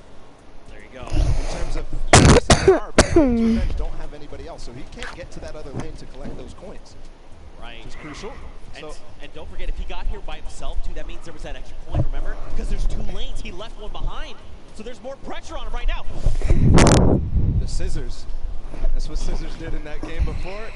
He's going for it. He's not stopping. He does need to make sure he beats the Fish Fam. You can see now Zan going at the same time. Here it is through the jumps. He's waiting a little bit. Jump. Nice. Yes! Okay, pressure's on right now, because don't forget they're a single point behind. Zan going at the same time right now. He's going for the variable impulses. 1, 2. Okay, Zan makes Here we it. go. Yes! One more jump! Magma makes it through the variable impulses, one of the most difficult jumps. And the deep breath does come in. Magma is putting the team on his back right now. And from what I can tell, everybody, Lachlan's going, guys. He's going. He's got to make this jump. Does he make it? There you go. All right. So look, he's he slides out. He's like, ooh. At the same time, Magma in the top left did end up getting another coin. Here goes Lachlan. Guys, give him your energy. He's going for the jump. Look, Magma, for a moment, he's doubting himself. He can't. Magma, get your head in the game. You know you can make this jump. Here we go. The jump comes out. Yes. 1, 2. He doesn't go for the coin. He doesn't go for the coin. What? Wait, you needed that coin. That can make the difference. Why is his team not telling him? It's too risky. Maybe he feels like it's too risky. See, he's thinking about it. Should I maybe try to double back? I mean, if he gets down the ramp, he's going to have his little icy toes. He's going to slip right off. This could be it. This could be the moment that makes or break their game. There's Zan, too. Look, he's thinking about the same thing. He's like, should I go for this? Is this coin worth it? He has to come back through there to get up to the next stage anyways. Magma taking a huge breath. We'll have to see if you know, the status on everybody else. I believe these are the last 2 players. This is tough. We're getting word Lachlan has actually made it to the he has not made it to the castle yet. I misspoke there. All right, here we go. Magma, great trigger. No! Wait, it's okay. He used the rock. The recovery. Right. They knew about it. Gets the coin. No! And Magma is out of the game. And with that, the Ravens Revenge 2. Lachlan bouncing. He's unfortunately out of it as well. He's not eliminated yet, but Zan going for it at the same time. Here we go. He's going to go for the coin up top. He has to. He literally has to. Magma, though, he left the coin behind. No. He set up. He didn't grab the coin either. If he had grabbed that coin, he's thinking about, do I double back? Do I try to make that? So the reason he doesn't want to go is because if he goes for the coin, he is not going to be able to get to the next thing. So they thought ahead of us, Zeke. They knew. Lachlan playing with fire. He is definitely not in this. Can he really make this with an impulse? No way. No. He's out. He has the end of Lachlan, the end of the Cuddle crew. And it is now 21 to 21. He just needs one more coin. He needs to get that coin. Which is more easy for him? Is it the one on this trap? Or is it the one back behind? You can tell he lifted the finger. He said, we need one coin. Just grab this coin right down here. If he can do this without being eliminated. There it is. The win. Oh, he missed it, but gets it with the trap trigger. The Fish Fam. Zand clutches up for them here. Scissors and company absolutely dominated the last set of the world run. It wasn't domination, really, though, was it? A clutch performance from Zand. They lost their man, Scissors and Suzo early on, but everything fell on the shoulders of Zand, and he does it. This is shaking me to my core. Because what does this mean for the standings in all Golden Games? We saw a different winner. Funky picked up round 1. Little Whip picked up round 2, and now the Fish Fam picked up round 3. But don't forget, Fish Fam, they had that unbelievable time earlier on with 5:25. But, I mean, also, Funky Fighters, they got themselves the coins as well, so they all have wins. It's... I'm trying to, like, think... I'm trying to think back, like, how does... the different standings, because Fish Fam, they had a good performance in Junkyard Jr. Absolutely, right? Right. Hands down. Here's the last moments with Zand. This moment could have won him the Creative World Cup. Think about that for a second. This could be it, man. That literally could have very well. But then the question is, what if that doesn't get them the win? Should he have kept going, right? But he just decided, look, you know what? We've got the coin. Let's end it here. What if they needed to keep going? What if they had gotten one more coin? Could that have made the difference? Are they already in the lead? Is there someone else? Tiebreakers matter. We'll see. Okay. We'll you see. know me, man. I stress out way too hard of this. I get way too into this. I'm sitting here with my pen, just like, what is the calculations here, Zeke? I don't even Running know. the numbers. Nail-biting finish, that's for sure. Right? We could all agree that. Guys, did you like that finish here today? Zand clutching up. Guys! They're asleep. They're asleep. They're asleep. They want to know what's the happening. They don't know what we're asking them. I mean, guys, here in the stadium, was that not insane? There you go. There you go. You just had to ask them the right question. You asked them the wrong question. That's all it was. I had to stick the word insane there. People get crazy for that. There it is. There it is. But first off, let's just say across the board, all of these teams performed incredibly well. Again, you know, just calling out, there was never just like one team that kind of was ahead of the pack the whole time. Fish Fam was starting to get there, right? Like they were that one team that was like, wait, they were the only ones that had that insane time. But, you know, everyone really showed up in massive ways. We're going to calculate the standings for now. Well, I think we're going to send it actually down to the standings. Hear from them.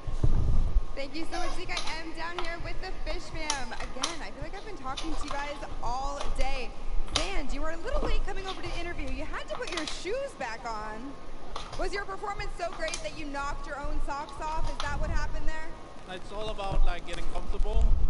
Like if you play like you play at home, you'll play better. So that's what I did. So just being completely comfortable. That's why you took your shoes off? Yep. Yeah. I mean, it definitely works for you. You were the last one alive. What was that pressure like for you? I mean, I just took my time and did what I've done like for like the past year to the front, and it worked out.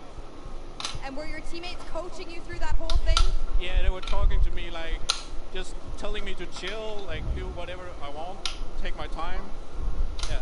That's awesome. It definitely makes a difference when you have such a supportive team. Now, Scissors, I'm going to come to you and talk to you for just a moment. Now, this has to be an amazing moment for you. Winning the death run like this. Now, how well versed are you in just having one life to live on? This was the very first team that I voted on. But these guys they're the GOATs, they're the best. I make all these maps and these guys are the ones breaking the world records, so I have them on my team to carry me to the victory. That's what I love to see. Amazing team synergy, amazing teamwork. Thank you guys so much. Congratulations again. Zeke, back to you. Man, what a humble team leader Scissors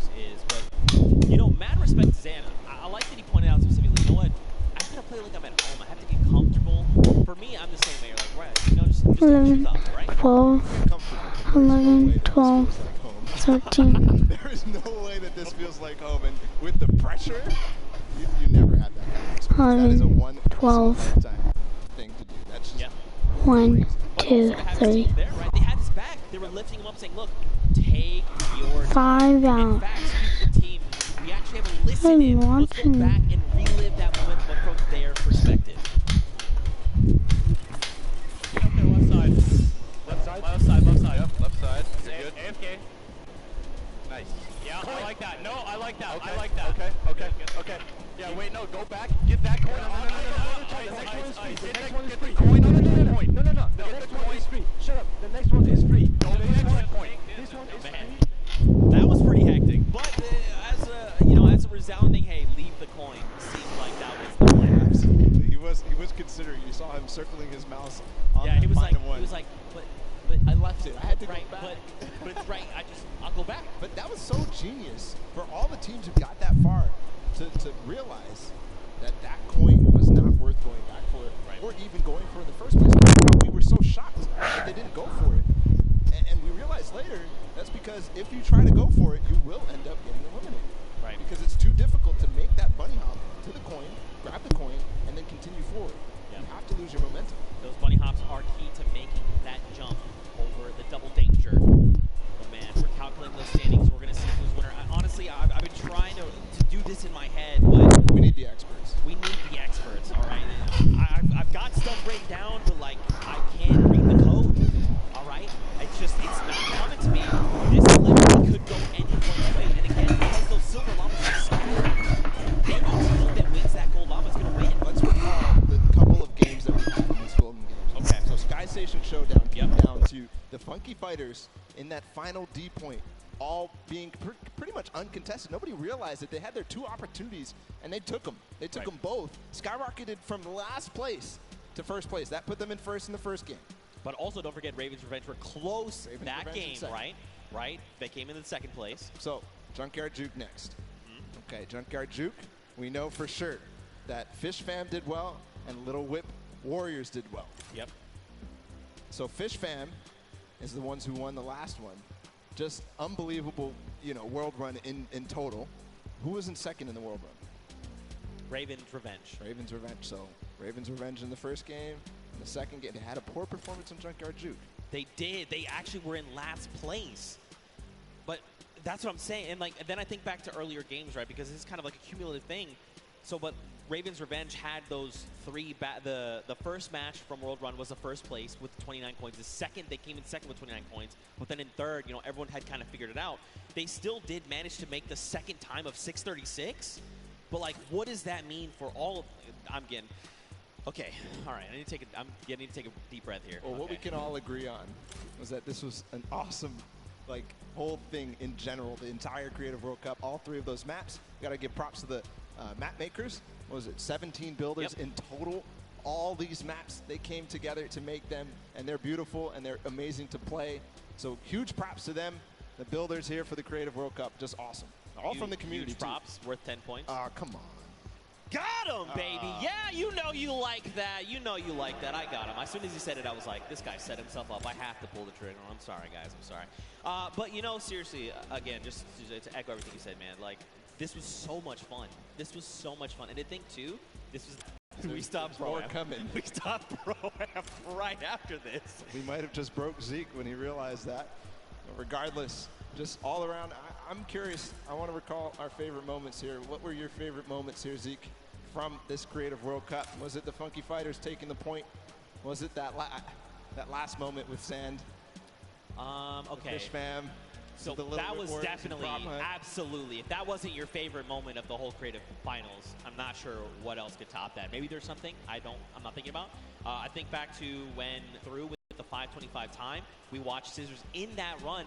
He just tore through 4 obstacles, literally back to back in one life. Now, eventually, he was eliminated, but still, that takes so much precision, and he made it look easy. That's not something that you just do. I mean, I'd argue he's the grandfather of creative, right?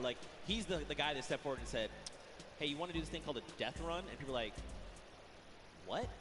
He's like, hey, Do you like traps? Do you like respawning? How iconic for that moment to be Scissors and his team. And how iconic would it be if that world run ended up being the decider? But besides that, I know a lot of people here were interested in Lachlan's final performances. We're going to go ahead and take a listen in with his team at the end of that run for him. All right. Sandy, I'm going to start playing, okay? All right, yeah. Or actually, no, I'll start playing when you get to the impulse bar. Boy. Nice, There's Sandy. a point above you. Let's go. Well, lucky you get this. I'll try, I guess. Yeah. Oh. This is the jump that I don't think I can Yeah. get. Oh my God, Max. Well, here we go. No. Okay, that's... No. He actually almost hit that line. I think if he had thrown that impulse the moment he went up, he actually would have impulsed over. Like, it would have given a little hop. I was thinking the wall there. Yeah. Right? Just bouncing himself off the wall at the last moment. That would have been crazy. That would have been clutch. That would have been insanely That would clutch. have gotten everybody out of their seats because it was those last three teams. Yeah. Those last three teams. I'm glad we got him to, get the confidence to go for the jumps. Look, it's tough. Like, honestly, like, and then that kind of goes back to what I was saying earlier. When you've been doing this world run over and over. Because don't forget, even in those, when we were in that big section, like, he was killing it. Absolutely. But then when you're like, okay, we're going to the Golden Games, these things have remixes. We'd have to change kind of the way I'm thinking and approach these things. Go from Sky Station to now, like, oh, we can all earn points. What's our strategy? Then we go to Junkyard Juke. Wait, we have to be 10-point props. Maybe I've been running around as a 2-point prop. Maybe I've been that guy that's been rolling in with the 2-point props. And then being like, oh, yeah, world run, we got it, no problem. Oh, we have a single life. Oof. And that face that he made when he made the jump, that needs to be made into an emote for sure. Exactly. Zeke's got it perfectly. Just unbelievable. The pressure that these guys were under in those final moments. Still calculating his standings, of course, Right. Zeke. It was just too close. It was so unbelievably close. We have to make sure this is correct. Because, I mean, at the end of this, we crowned the first ever Fortnite World Cup Creative Champions. They are creative world champions. The idea of that in itself is insane to me. Yeah. Insane. And it's true, too, because how many countries were here? Like, more than over these 32 players, there was 19 different countries represented across all 8 teams. That is a World Cup. That is awesome. It's really cool to see. Again, I'm just holding my breath because it could even be the Little Bit Warriors, right? Remember them in the Junkyard Juke? They came out on top. They had great guard performances. They had great runs, the props, the timing that they had. Everything matters. And when you look back at it and you're really reflecting, all those single props, the timing that Ninja had when he got into those last couple of seconds, remember? Because it was Ninja and Taldak who ended up getting those props at the last couple. It was literally 20 seconds to go in the map. And they clutch up and make sure that their lead is solidified between first and second. Yeah, I mean, this seriously could go any way. And we're getting closer and closer to finding out who that is, who will ultimately take home that golden llama and be the Fortnite World Champions of Creative. I mean, we hope you guys here in the stadium have been enjoying all the action. I know it's tense. I know. I'm right there with you. My heart is racing. I'm tense too. I feel it. Trust me. And I know for sure these guys on the stage are feeling the exact same way, okay? And now we're getting closer. They're feeling so tense. Just ridiculously tense. Yeah. Unbelievable. If I'm them, I'm literally just, my heart is beating. I don't know what to do. I'm twiddling my thumbs. I'm doing that right now with my pen. I'm not even playing. All right. Ooh. We have calculated the final standings. The votes have been tallied, and the winner of the Golden Games and the overall winner of the Fortnite Creative World Championship is the Fish Fam! Scissors, the grandfather of the death run of Creative itself, has come through. Zan put the entire team on his back and said these coins are nothing. We will claim the gold Llama Bala, and we will claim the $1 million prize pool. Iconic that this team, Scissors, the first World Cup trial that was put out. These three guys were the first qualified players to come through. Zan clutching up in the final moments. Suzu just getting the first record on that map, on the world run, and for it to be in that style. And then, of course, Tyler, we can't forget him. As we see them celebrate together, there's the Golden Llama. And remember, that's a $1 million prize bonus. That's right. They're splitting it 4 ways. Absolutely massive. But just like you said, I want to just echo this again. Mad props to the entire team. It was not just one person that carried. It was a team effort. And Zan there in that last moment came in clutch. Scissors tearing through all of the traps that needed to be. Tyler back in the prop hunt. Needed to just find those shots left and right. Suzu being the first, hitting that massive timer of 5:25. The Fish fam come out on top, and here is just another breakdown. That Golden Llama being the tiebreakers, and Funky Fighters, let's not forget, they were so close. If they had picked up a win there, that might have been enough to put them over the edge. But again, every single team here showed up. 19 different countries represented, over 8 teams through 8 weeks of qualifiers, Bala. And it's all culminated right here in this moment. And I have to just see the top 4 and the top 5, really, because Chicken Champions with the Silver Llama, that was pretty much what everybody was calculating. That's why it took so, I mean, that was close. That was so close, within $30,000 between second and third, and that's how, of course, you do earn that llama depending on which set, but all that prizing cumulative. So there you have it. Creative World Champions, it's done. And it's not even... This is only half, by the way, this is day 1, and we're halfway through the show. We still have Pro-Am. Oh, by the way, we still have duos tomorrow on Saturday. Oh, by the way, we also have solos on Sunday. Yeah, are you already exhausted? Me too. Me too.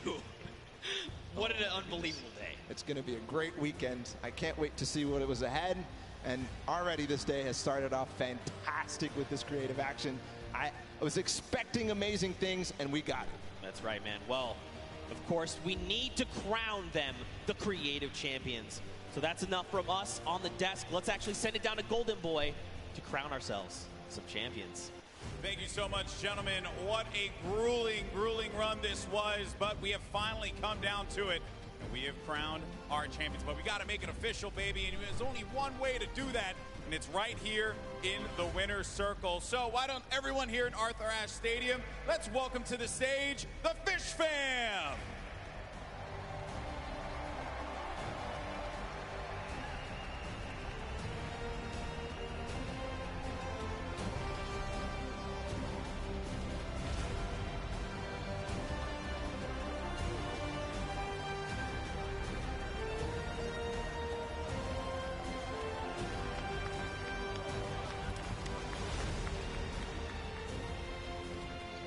Congratulations, guys. One more time. Give it up for the Fish fam.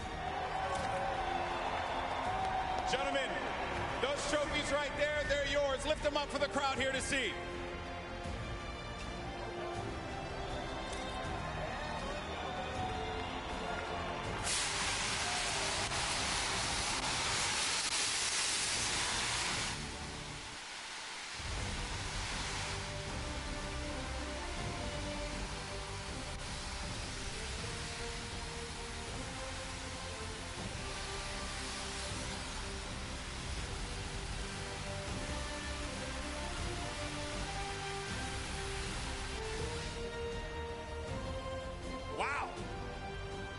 Let me get in here real fast. I got to talk to this guy right here. My man, you are known as, and everything, so all the llamas getting all over the place here. You're known as the granddaddy of the death run. For you to be able to win this competition off of the thing that you made your name off of, that must have felt incredible. It's amazing, man. I came up with the death run, or tried to bring it to Fortnite. These guys support it and love it and so good at it. So I'm just glad they were on my team. Hey, man, I respect that, you know what I mean? Because obviously this is something that is a long time coming for you. But I got to talk to you, my man, because I want you realize that one jump won this group here an extra $1 million. So you got yourself $1 million off of a jump. How does that feel today, my man? I can't describe it. It's unreal. Like, I don't know what to say, to be honest. What are you gonna do? What are you gonna do with the money? Probably, I don't know.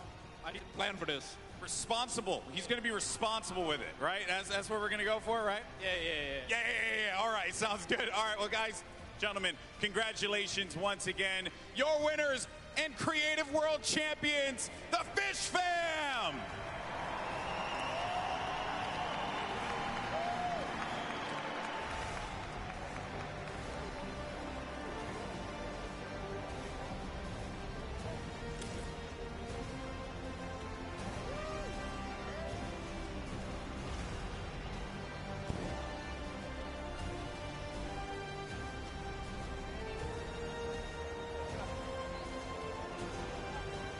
Fortnite World Cup Finals.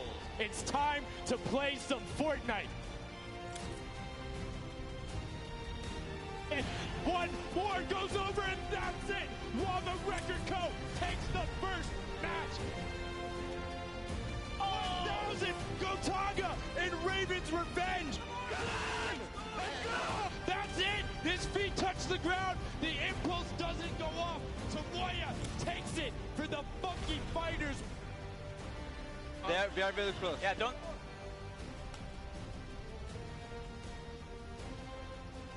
The Chicken Champions have done enough to round out the final match. Barely missed there. Finally hits the bouncer and he's gone. There it is. Oh, he's holding a trophy. Fish Stick is walking out with a silver llama. Let them hear you right now. Let's hear it for all these teams. The cutoff crew is keeping it very close. They're keeping it very close. Lin, come on, you have to go. Oh, he hit that person from the blind. Wait, it's okay. He used the rock. The recovery. Right, they knew about it. Gets the coin. No! This coin right down here. If he can do this without being eliminated. There it is. The win. Oh, he missed it, but gets it with the trap trigger. The Fish Fam.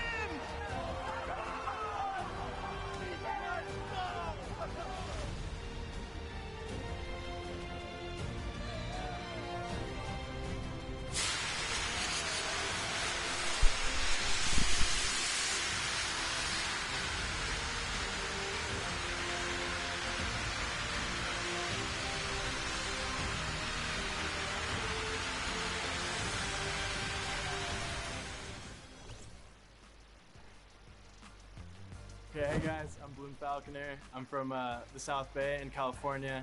My city is called Redondo Beach. Hello, my name is Arkham and I am from California. I'm really excited to come here because the Fortnite World Cup is a great opportunity to show like you have all the best players around the whole world, so I want to see if I can prove myself to be the best or not. I think our competition is probably, the biggest one is probably ourselves.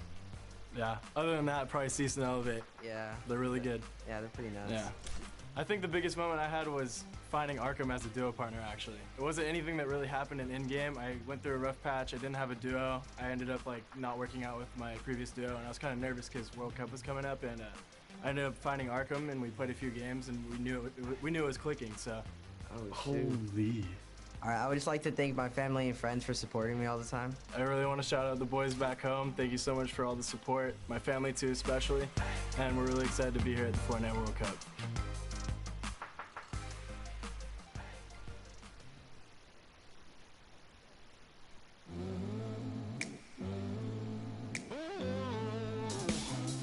Hey guys, it's Kitty Plays, and I'm in the player lounge right now, and I want to know if these guys could describe Fortnite in 3 words, what would it be? For me, it's cool dance moves. Sweaty, fun, and colorful. I feel like the most common one from me and my friends when we play Fortnite is he's one shot. So, yes, and he's never one shot. It's, yeah. I think it's- Wild, creative, and fun. Those are some good words. Unique, challenging, and creative. Yeah. Fortnite. Amazing. Amazing. Clapping bots, bro. I appreciate that one. Yeah. If you could describe Fortnite in 3 words, what would it be? Super hyper entertainment. Yeah. Yeah. I like that. Run, build, bush. I don't know. Fingers crossed, man. That's my 3 words. Fingers crossed, man. Yeah.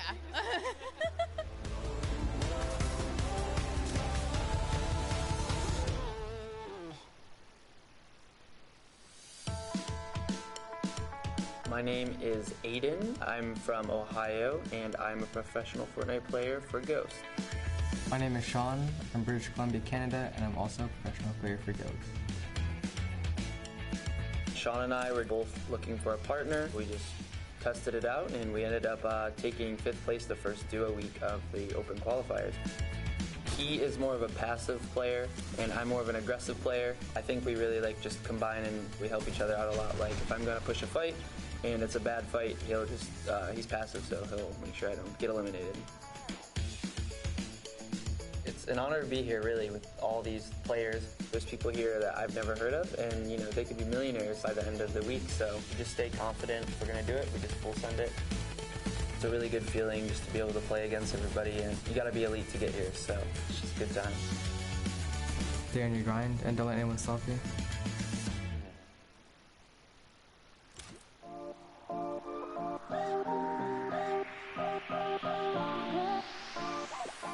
I am here at OBS Island. I have taken over. This is where our observers are. So the guys in game that are following all of the players around, getting their perspectives. And I am joined by one of our observers here. Tell me a little bit about yourself. Who are you? What are you doing? What's your job? Sure, yeah, my name's Teko. I'm one of the head observers here, so we like to capture the in-game portion as well as we can, and we really want to make sure that we're showing off the game correctly. So we have to organize the teams properly, and then my job specifically is to make sure we're covering the action that we really want to see. Makes sense. A huge fan experience that you are essentially having to capture with all of these screens here. It can get a little bit hectic here, I've heard. How do you guys keep calm? Yeah, really, we're just a huge team atmosphere here. Like, we have fun. It's kind of just, you know, like any old sports team, really. Like, we're all best friends. We hang out after. We have fun on the way out here. We have fun when we're here, and it's always a good atmosphere in here. People come here to relax. It's the island. Thank you so much for taking time out of your busy day to talk to me about this. Fortnite is all about fun first and foremost. So while you guys are out here in the crowd at home watching the World Cup this weekend, you have Teko to thank for all of those awesome observer shots.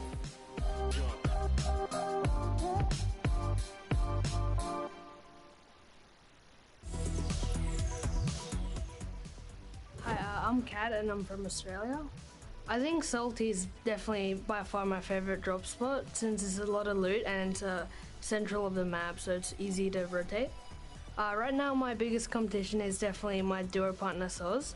He's also competing in the Soz competition. Wow, it's it's definitely heavy, but yeah. Wow, it actually looks really cool. Can't wait to see you at the Fortnite World Cup.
I'm Lachlan. I'm here in New York for the Creative World Cup and the Fortnite Pro-Am.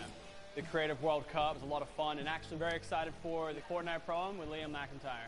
So I actually met Liam at the Pro-Am last year. He was Muzlok's partner. Super cool dude, down to play some games, looking forward to it. We haven't had any time in to play together yet, but I think it'll be fine. So the charity I've chosen is the Logan Pediatric Hospital, and this is like a local hospital back home in Queensland where I'm from. My brother broke his arms, had to spend like 2 weeks there back in the day, so just trying to get back to the local area. My favorite weapon right now in the current meta, probably leaning towards the combat shotgun or the pump. I switch between both of those. Probably going to lean more towards the combat for the Pro-Am, but with the recent nerf, maybe the pump. I'll see. It depends if I'm taking long range or close range fights.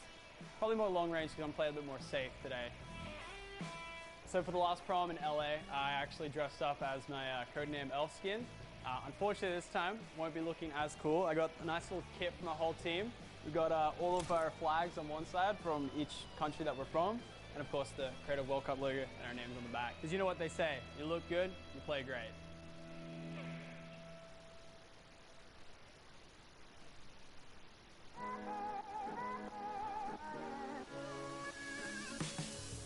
What's going on, guys? Jordan Fisher here with Ewok, Sundown and Zeke, and Ewok and I want to show you guys some ASL that we use to communicate with maybe where we're dropping, certain things that need to happen late game in competitive situations. Are you guys cool to learn some of that with us? You guys can try this at home as well, maybe if you're in the stadium here. So it's very important, obviously, to be able to call out where it is that you are going, maybe where you're going to drop, right? You want to talk about it a little bit beforehand. It's very important. It's really simple, actually. You're going to have the letter that you, like the beginning of it, maybe it's Salty Springs, right? You're just going to have an S, and then show what it is on the other side, right? Gotcha. There's a handful that you can do. Watch the landing, right? The Paradise Palms. Paradise Palms. Those are some general POIs, right, that are very important. Some late game tips, right? Maybe you need to tell somebody, okay, tunnel. Tunneling, gotcha. So you like make a tunnel. You literally just make a tunnel with your hands. It's that simple. It's right here, right? This last one is interesting. I don't even know how to explain it per se, but we're just gonna show you, and it's this right here.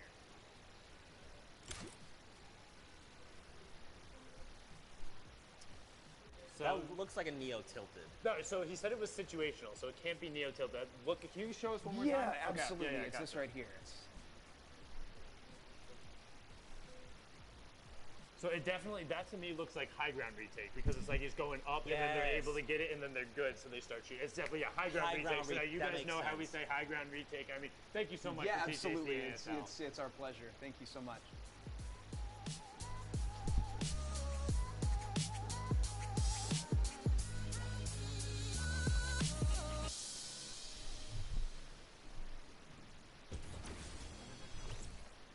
Ladies and gentlemen, boys and girls, Jonesies, Bonesies, and everyone in between, welcome back. We are now into the Pro-Am pre-show. In just a little bit, you are going to see 100 of the top Fortnite players and celebrities battling it out on the Battle Royale Island. My name is Sundown, joined here by Bala TW. Bala, how you doing today, man? I'm doing amazing. Literally, we couldn't have a better ending to the Creative Finals. And to top it all off, we get to go right into the Pro-Am. We paired a lot of our favorite Fortnite personalities with a celebrity figure, and it's, as it proves to be many times, it'll be awesome again.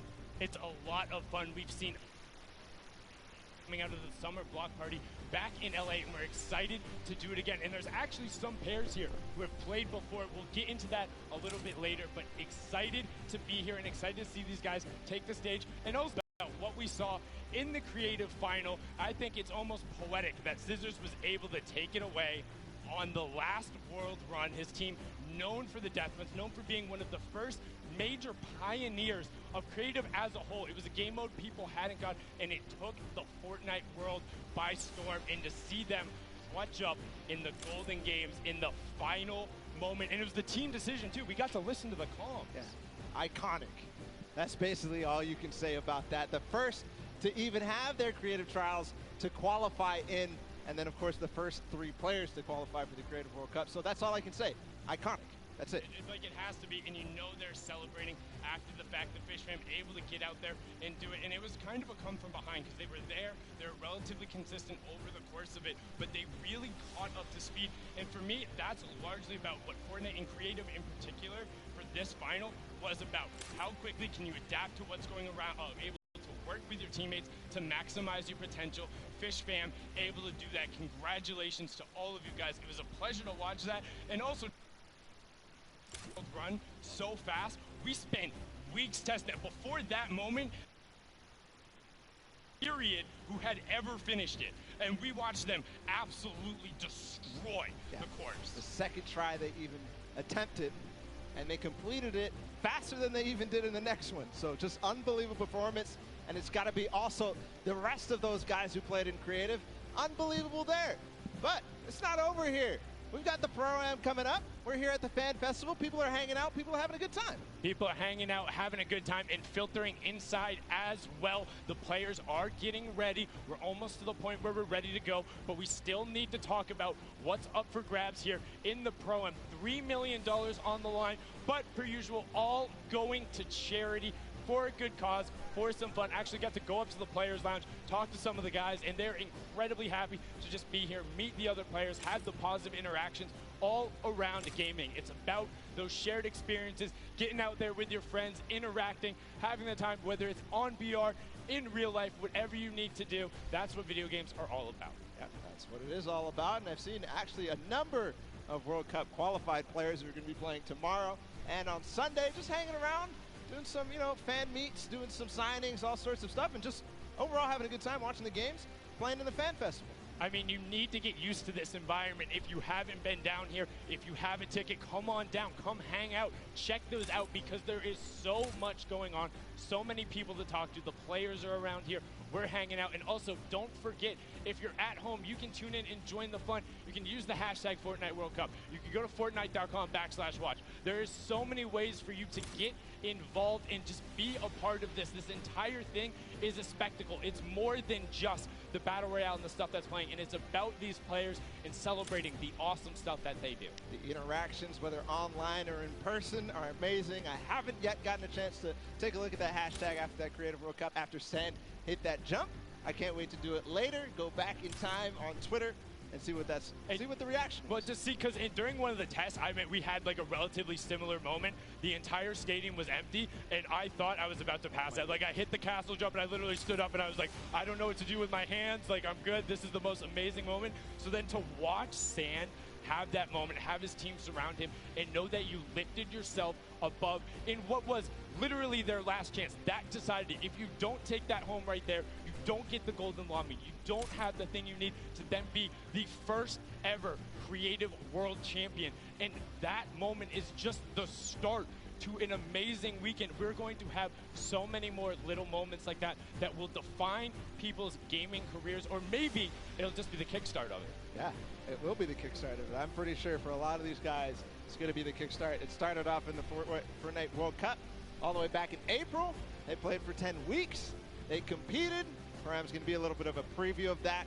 It's going to be amazing. All the preparation, all the hard work, all the friendships and, the heartbreaks, everything. It's going to be so cool to watch. And one thing I'm particularly excited about with the Pro-Ams is seeing the evolution of just kind of, I don't want to say the casual game, but these guys really kind of press it. You've seen every single time somebody is bringing something new, whether it's the professional players or the celebs who are coming. I mean, just Joey Bosa last time was doing this like reverse ramp top rotation, and it was gorgeous. But the players are ready and out on the stage, so enough from us. We are going to kick off the Celebrity Pro-Am with a pair you probably saw before. It is Robert Abisi and Ghost Aiden.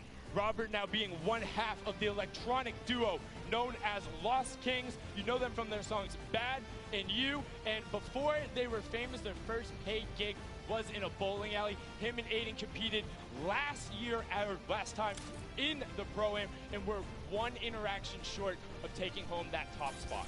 They came in second, lost only by 4 points in a 1v1 that went Symphony's way. Aiden against Symphony, what a memorable moment from that Pro-Am. And Aiden is also one of 2 controller players who has qualified for the duo portion of the Fortnite World Cup. And now on to our next duo, Mario Hezgonza and Nick Merckx. Mario, of course, being the professional shooting guard for the Portland Trail Blazers. He is also representing Croatia on their national team. And then Nick Merckx, all about the MFAM rep in there. Had a fantastic barbecue last week. Definitely recommend you check that out. Did some awesome stuff for his community, and he's excited to be here. Originally competed in Gears of War, made his name through streaming, and now has a very thriving community. Yeah, Mario Hezonja on the Portland Trail Blazers. He hails out of Croatia. We're going to go ahead and continue on inside the Arthur Ashe Stadium. We have Nick Shanholtz and Ghost Sean. Nick Shanholtz being the other half of the Lost Kings duo, of his brother being Robert Abisi. And of course, they're best known for tons of awesome remixes by Imagine Dragons, Vance Joy. And then standing next to him, there is Sean, the Fortnite pro, who's, you know, competing with Aiden. You talked about it. Yeah, he was one of the first original young lords coming out of North America. The Canadian player, so incredibly strong and gifted and known for intelligent decision-making at all points in the game. If you're able to eliminate him, congratulations, because not a whole lot of people are able to do that. Yeah. We're going to continue on. Again, it's going to be this time somebody that we all know. It's Nav and Tfue. And you can see them excited to be here. Don't know how much of an introduction these two need. Nav, the Canadian rapper, singer, songwriter, and record producer. And then Tfue, I mean, come on. Won TwitchCon, qualified week 3 of the solo competition in first place. You watch him all the time because he streamed all of those games, no delay, live, saying, bring on the world, nothing is stopping me. And he is here to upset the status quo at the Pro-Am. He wants a title. Wants a title. We're going to go ahead and listen to see if they're prepared to take that. Let's listen in. Okay, Nav, do you have any messages for your opponents today? Just don't be surprised if I box you and trap kill you or something. So, yeah. And I think we'll be pretty high up in the rankings. All right, get it. Did you expect anything but confidence from that duo? Nav has been in there with the scrims. Now on to the next one. We have some more veterans here. Whit Lowry and Cloakzy. This is now actually Whit's third time competing on the Pro-Am stage. Him and Cloakzy have been there. Whit is ready to play. He's excited to be here. Best known as the American rapper. Before he got into music, he was a big fan of graphic design. He got his name coming out from Witty, but he wants a victory on the stage. And I mean, what more do you need to know about Cloakzy? Yeah, Cloakzy wants one too. He was at the Summer Block Party, didn't manage to break top 20, but this time, who knows? He won the TwitchCon fall skirmish with Tfue. He's experienced. He's played in plenty of skirmishes. He's played in Pro-Ams before, so we'll see what he can bring out today. And he's used to playing on the main stage. And on to our next duo, we have Ashley Rickards in Exile. Ashley, best known as the actress for her roles on One Tree Hill and Awkward. She also rides and trains horses and works with a pet therapy program that helps special needs children and the elderly. That is the best fact I've heard. Big fan of that as well. And Exile, one of the famous Russian Fortnite streamers. He's a big fan, wanted to be on the stage, wants to compete among the best of the best. And honestly, he looks ready, busting out the floss emote right there. He looks ready. We'll see if he is ready when he takes the stage and gets ready to compete. And now it's time to hear from them, of course, from Ashley Rickards. Let's listen to see what she had to say ahead of the competition. All right, Ashley, do you have any words for your opponents today? I'm coming for you, and if I'm not, I'm hiding from you. But I'm coming for you first, so watch it. But like, not too hard. If you cannot see me coming, that'd be amazing. That doesn't seem like indecisiveness. That seems like a solid plan. Hide or go for them. We're going to go continue inside the stadium. We have a duo that I think a lot of people are going to be excited for. We're going to start with Sigala and Dr. Lupo. And I mean, what more can you say about these pairs? Dr. Lupo, of course, you know him, one of Time's top 25 most influential people on the internet. Let's see if he can be influential in this game. Sigala, the English DJ, record producer, and remixer from Norwich, Norfolk. He's had 6 singles charts in the top 10 on the UK singles. That's incredibly impressive. They want to have a positive showing here. Lupo, you know, after the last Pro-Am, he's got a little bit of a chip on his back. He wants to show up and outplay the rest of them show. He's not too old to hang with the best of these kids. That he is not. We'll see if he can perform. I've been playing all sorts of games with him this week. He's ready to play. We're going to continue forward with Dante Basco and Tim the Tatman. And I mean, Dante Basco or Rufio. You also might know him as Prince Zuko from Avatar: The Last Airbender. And then Tim the Tatman, one half of the Girthquake, has been there forever, all about the Twitch stream, involving his community, the Tatman Army. They're about it. And when you see him on the stage, like, I wouldn't want to run into that duo, whether it's in a back alley or in the kitchen. They look scary. I wouldn't want to, but when I see that picture of Tim, I just have to say that is so adorable. I mean, you look like he's got the hands out there, 72 hours pose, ready to fight, and then just the most adorable, friendly smile. Like, I just wanted to give him a hug. But now we're going to go on to the next pair. We have John Ha and Wade CN. Wade being the Fortnite streamer all the way from China. He says the Flintlock is how he is able to capitalize on the island. John Wan is a dancer and choreographer to the dance group, the Kinjaz. He makes appearances on World of Dance and the Dance Arena competition, and sometimes he even teaches dance at their dojo. So we'll see if the Chinese competition out of Wade is going to step up. We're going to get a taste of that also in the World Cup tomorrow. But here in Pro-Am, we'll see if they can compete, see if they can hang. And I'm all about the Flintlock plays, man. If you're bringing that out and you're going at people, I've seen some ridiculous clips that he's pulled out with it, but some more players who are capable of ridiculous clips, whether it's on the basketball court or on the Fortnite island. It is Aaron Gordon and Ali A. Ali A being one of the original Fortnite content creators. In July of 2015, he's awarded 2 Guinness World Records for his gaming channel. And then Aaron Gordon, the American professional basketball player for the Orlando Magic. He plays as both a power forward and a small forward. And as you can tell, he's not that small. He's 6'9" out there, looking to tower over and dunk on the competition. And we've seen him do it so many times in the dunk competitions. It's awesome to see. And Ali A does something that I didn't even know was possible, which is get Guinness Book of World Records in YouTube. That's insane.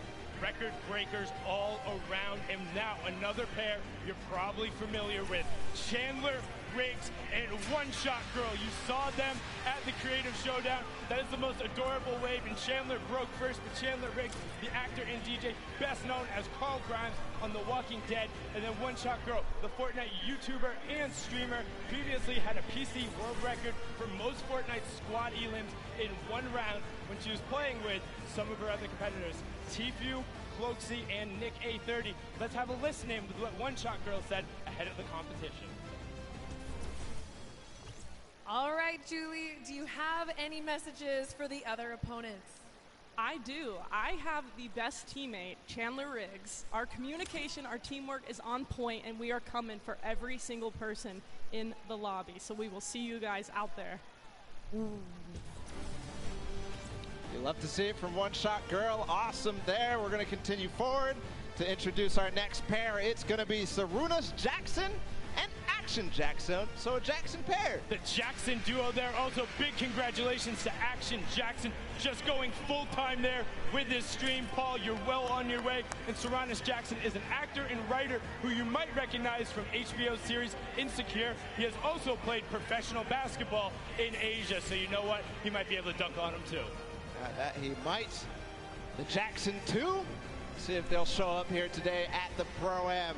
Of course, such an awesome duo.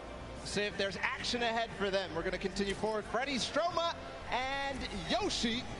Freddie Stroma, an English actor known for his roles in movies like Pitch Perfect, or Harry Potter movies, or as Dick Tarly on Game of Thrones. Yeah, big fan of all of those roles. And then paired up with Yoshi, the coach slash commentator slash manager slash do all for Solari. We've seen him on the World Cup broadcast. If you've watched any of the French streams, you know him. Incredibly analytical and intelligent when it comes to Fortnite.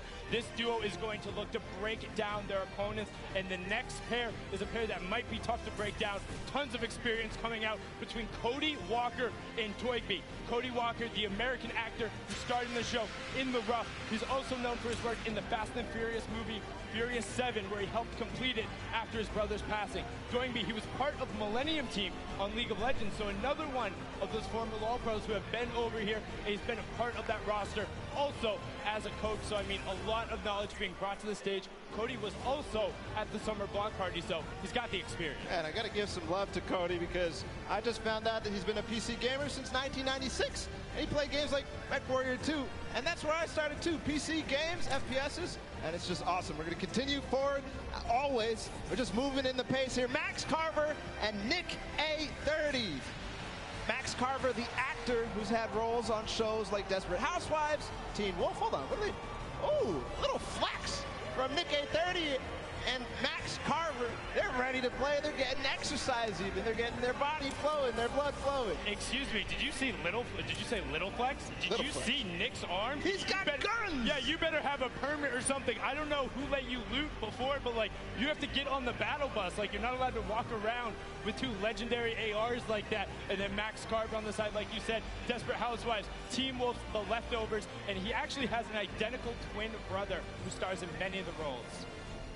But now on to the next pair because we're excited to get them out there. It's Graham Rogers and I Ferris. Graham is an actor known for his TV roles on Revolution, Ray Donovan, and Atypical. He's originally from Pennsylvania and moved to LA when he was 18 to pursue acting. Well, looks like it worked pretty well. And then I Ferris was born and raised in Saudi Arabia, came all the way to New York City to compete, has been around the Fortnite scene from the very beginning, and one of their major streamers and content creators. We'll see if that T-pose from the both of them is going to be if it's going to hold up. Continue forward, another duo that I think a lot of people are going to be excited about. Not that we're not excited about everybody. It's Sean O'Malley and Courage JD.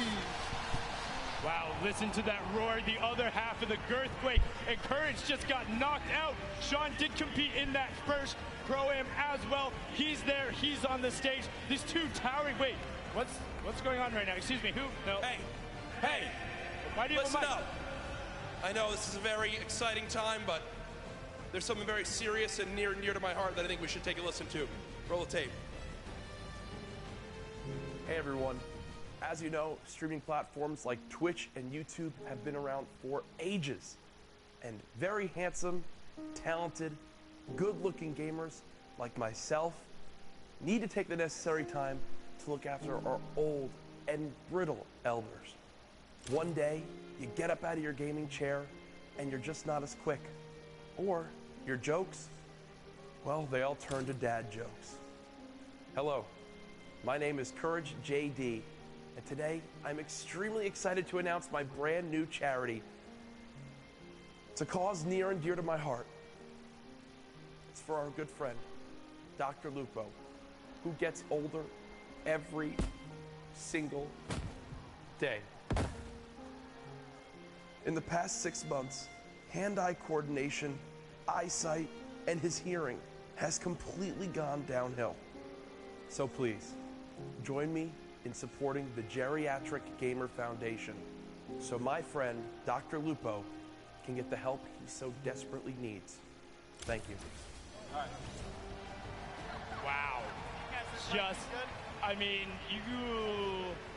he doesn't look particularly happy about that, but he looks like he has something to say. He's going to type it on in there and just going to fire it right back on Adam. Let's zoom on in, punch on that, and he says, what was that? Was able to, get Courage back a little bit, give the opportunity there. But you know what, Jack, I appreciate the foundation. If you are going to start it, Ben could use all the help he could get. Now we're going to go on to our next duo, and I'm going to need you guys to do something important up in the stands. Rather than clapping or yelling for them, I need you to put your hands up high in the air and wave them back and forth for Jordan Fisher and Ewok. Make sure you get a nice and loud, give him that applause. Jordan Fisher, the American singer, dancer, actor, quite literally does everything. I'm not even sure he's human. And then Ewok, the 13-year-old Twitch streamer, is completely deaf, uses both with her partner and then uses the visual indicators. She's best known, well, for chasing down that man right next to her in the Pro-Am and making him pay. Yeah, the most memorable moment from the Pro-Am at the summer block party when she chased down Jordan Fisher and Dr. Lupo, just unbelievable. And we did see a bit beforehand. They might be the actual best Fortnite duo ever.com. You can check them out there as well and see them on the stage. They're going to be looked to pressing it, but we're on to the next pair because they're excited to be here. It's Jordan Jones and Alexia Ray. Alexia being the social media star who originally became popular on Vine. So Vine, there you go. She's now a member of the popular YouTube channel Glams and has her own popular YouTube channel as well. Jordan Jones, she finished 5th on the dance reality show Abby's Ultimate Dance Competition in 2012. Since then, she's grown her own YouTube following by making vlogs and music videos. Just an awesome pair together. We'll see what they can bring to us today on the Pro-Am. Continue forward, of course, introducing all. We're actually going to listen into what Jordan Jones had to say ahead of the competition. All right, Jordan, do you have any words for your opponents today? Oh yeah, I got my game face on today, and me and Alexia, my partner, we got the girl power. All you boys, just watch out. We're gonna be sniping. We're gonna be getting that victory royale. So peace out, boys. Go to sleep.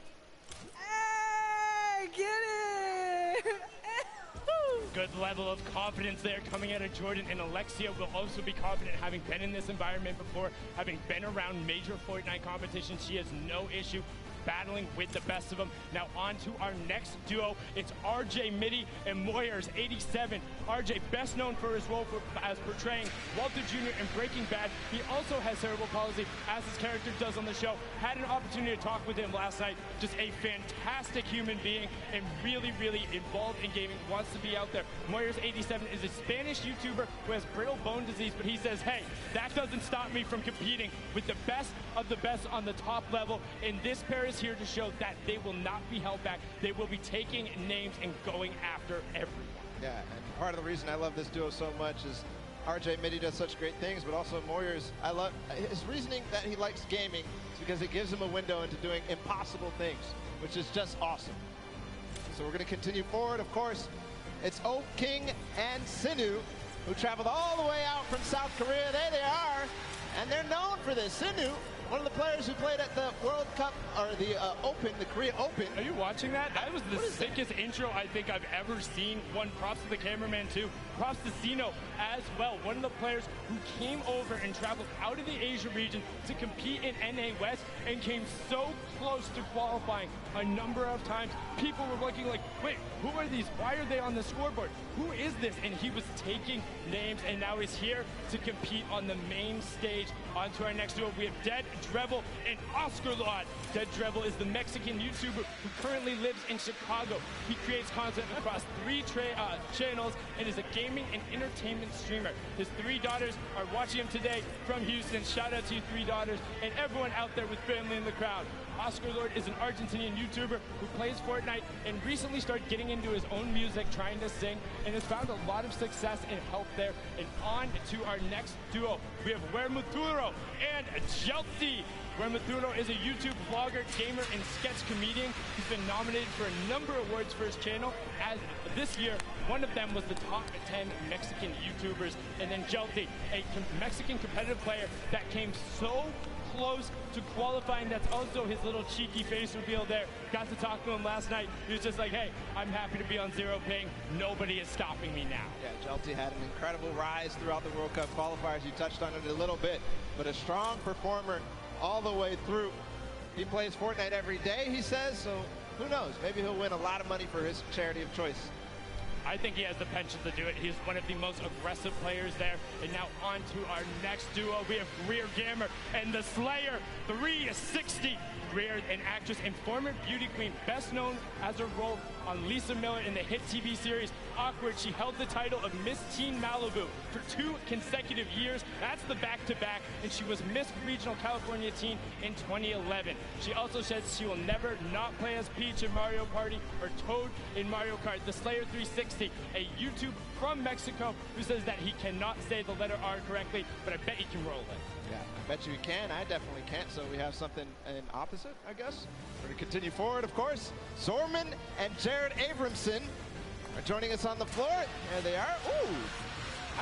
That's an awesome hair flip right there. Come on, Zorman, do it again. Just about to say, Zorman, all about the hair flip there. A famous Spanish YouTuber and magician. He studied programming and computer science. Jared Aberson is the Canadian actor known for his role in American Animals, Hello Destroyer, and Travelers. But I think the more interesting the fact, he's a trained mixed martial artist and Muay Thai kickboxer, has a record of 1-1-0 and 2-0-0 in each. But his MMA name, ready, Balla, get this, Wolfblood. What? Really? Wolfblood. That's crazy. Terrifying. Like, don't want to run into anybody like that. Now, our next duo, Robles and Chigua. Robles, a well-known Argentinian YouTuber who lives in Ovaria, a province of Buenos Aires. Fun fact, he likes arugula and struggles to not eat it with every meal. And his partner there is Chigua, an Argentinian Fortnite player who used to play a lot on console, but now that he's wanted to up his game, he's gone to keyboard and mouse, and he's seen a lot of success in rapid growth. That's awesome. A lot of players are doing the same thing, making the switch to controller to PC, so maybe some people will become fans of him. Next duo is David Williams and Wildcat. David Williams being the professional poker player and popular Magic the Gathering player. He also competed on tons of awesome shows, such as Season 7 of the popular Fox Cookie show, MasterChef. And honestly, if you want to cook for me, let me know, because he's looking to try and open up a restaurant. I'll come through. And then Wildcat has been around the scene forever. He's been playing games forever. You can check him out. We have a soundbite from both of these guys. Let's listen in to what these two competitors had to say. All right, guys, what message do you have for your opponents? Marksman and JT Brown need to stay on the far side of the map, avoid us if they want to have a chance to do well. The other teams are in trouble. Most of the celebrities usually are pretty bad. I've seen a lot of these pro-ams. Unfortunately for them, I might have more hours playing Fortnite than most of the pros. I mean, I play all the time, but they're lucky. I get handicapped. I usually play on an iPad. Today I have to play on a controller, Xbox controller, but luckily I brought my Xbox with me. Been in the hotel grinding. He's been exploring New York City. He doesn't need to practice, but I'm ready. All right, good luck, guys. Wow, wise words from them there. And also calling out their buddies a little bit, saying, hey, JT and Marksman, don't come anywhere near us. But our next duo, we have Michael Dreyer and Myth. Myth being one of the original builders in the community, all about it, getting a little bit in there, all about the dance moves. Myth was the one who pioneered a lot of the initial meta, encouraged people and pumped positivity into the community. Very popular streamer. And then Michael Dreyer is the American actor best known for his roles on Mr. Robot, Deception, and Sneaky Pete. In 2018, he ran the Honolulu Marathon, and he'll be running the New York City Marathon in 2019. Next up, we have Max Wax Motif, apologize for that, and Musulk, the Australian players. The first one, Wax Motif, the Australian DJ and music producer. It has influences from R&B to disco and UK bass, so all over the place, really, for Wax Motif. Yes, of course. Musulk, the American YouTuber who's actually based in Sydney, in South Wales. He likes to keep his content humorous. I always think of him as the player who tried to knock somebody off the mountain with a shopping cart in the first Pro-Am. He was not successful, just to let you know. But on to our next duo. Alexander is the Japanese-Peruvian actor and model who has so many names that are amazing, but the last of which is Diablo. And then you have Vodka, the Japanese YouTube personality, whose skill level, he says, is as good as some of the best pros around the world. He says sometimes he has a bad mouth, but a gentle heart. It's okay, we'll help you fix up that filter here with a family-friendly audience, but they look excited to be here. And look at those shades on Alexander. Yeah, those are stylish. I wonder if he can see inside, though. We're going to continue forward. The Japanese players. It's Ellie and Nekukun. Ellie, who joined us in the last Pro-Am, he's a Japanese dancer and performer for Japan's #1 boy band, Sandaime J Soul Brothers. Yes, and he also has a solo rap project where he goes by the name of Crazy Boy. So let's see if he can get crazy on him today. And then Nekukun is his partner, the Japanese Fortnite streamer, who is pumped to be here, excited to take it on. Let's hear what Ellie had to say before the competition. All right, Ellie, do you have any message for your opponents today? Okay. I'm from Tokyo. Watch out for Crazy Boy. Sayonara. Bang. Like we said, got to watch out for the Crazy Boy. He's on a mission, wants to make it happen. Now our next pair is Claire Grant and Jacob. Claire Grant is the American actress, model, and producer who co-founded Team Unicorn, which has made a web series and music video parodies, including Geek and Gamer Girls and All About That Bass. Fun fact, she says her burps have been known to rattle windows. Hey, we got that in common. And then Jacob is a YouTube personality all the way from Poland, here to play some Fortnite, tear up the stage, and he says he wants to win some money for charity, but he's also just looking to have a good time. And that he will have for sure. I'm absolutely amazed by that. We're going to continue forward. It's Business Boy and Frizz. Frizz, another Polish streamer who, you know, he enjoys Fortnite. He and his, look at that pink hair. It's awesome. His girlfriend has some as well, so awesome duo there. We'll see if this duo, though, of Business Boy and Frizz can do anything on the stage. Business Boy, the music producer who has worked with artists like Lil Nas X, Party Next Door. He's extremely athletic, as you can tell. We'll see if he can do anything with that athleticism on the stage. Yes, and he has been called the basketball Dre before, and now just after them, we have Symphony and Vinny Pergola. Vinny Pergola being one half of the Phantoms duo who's competing today. He was also an actor turned DJ. You might recognize him from shows like That's So Raven, The Bernie Mac Show, and Misbehave. Now, Symphony looking fantastic today. Definitely showered, got the gel in his hair. All about the streams, the content, and the fast edits. Originally known as the best editor in the West, he pioneered some of those quick resets and go, making people look foolish. Yeah, still did it through the entire time in the summer skirmish. And continued through. Kyle Catlin from the Phantoms as well. And you heard Sundown say his brother was a teen actor. He was also a teen actor. He played on shows just like The Bernie Mac Show, which we already talked about, and 10 Things I Hate About You. And they became the duo that you know them about. It's the Phantoms. Moving forward as well, his duo partner, Kay. We just saw him perform in the Creative World Cup. And he's a British YouTuber, Twitch streamer, org owner, all this sorts of stuff. He's also known for the meme, you know it. That's insane, bro. That's crazy. That's crazy, bro. But now our next duo, all the way from down under, trying to prove they're here for you. It will not be easy, but they're hoping that one day they will find peace on the Battle Royale island. Alice in Wonderland is the Australian electronic dance music producer. She has been best known for, well, her most recently, her single Peace, her album Run, and so many amazing things. She sings, plays the cello, and is also just a genuine human being. Likes to stress that it's all about positive mental health and being there for the other person. Loser Fruit, a very popular Australian streamer, part of the Click House, which includes multiple of Australian content creators, and she was the first Australian Twitch streamer to hit 1 million followers. And fun fact, she can do a perfect cartwheel. That's amazing for Loser Fruit there. On the floor still, they're going to grace us with their presence. It's Desmond Chiam and Mr. Fresh Asian. And we have a lot to say about Mr. Fresh Asian because he's somebody that participated in almost all the World Cup qualifiers and had just a fun time doing it and really placed highly in some of them too. Yes, and he was streaming it the entire time. Got a chance to talk with Desmond last night, the actor, writer, known for the Shannara Chronicles, Magic Camp, and NCIS Los Angeles. He also break dances under the alias B-Boy Desmond, and back in the day, he used to min-max on EverQuest. We talked about min-maxing earlier in min... Wait, excuse me? Let's introduce your new champions at the end of the day.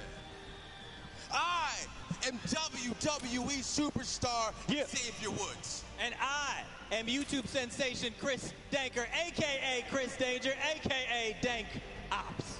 I have a YouTube channel called Up, Up, Down, Down, and we're almost at 2 million subscribers, so I'd appreciate if everyone watching would subscribe right now. Thank you very much. And a long time ago, I was on America's Got Talent, and I didn't win, and I'm still salty about it. Current reigning WWE World Tag Team Champion! And not even 3 hours ago, I bought this title at Walmart.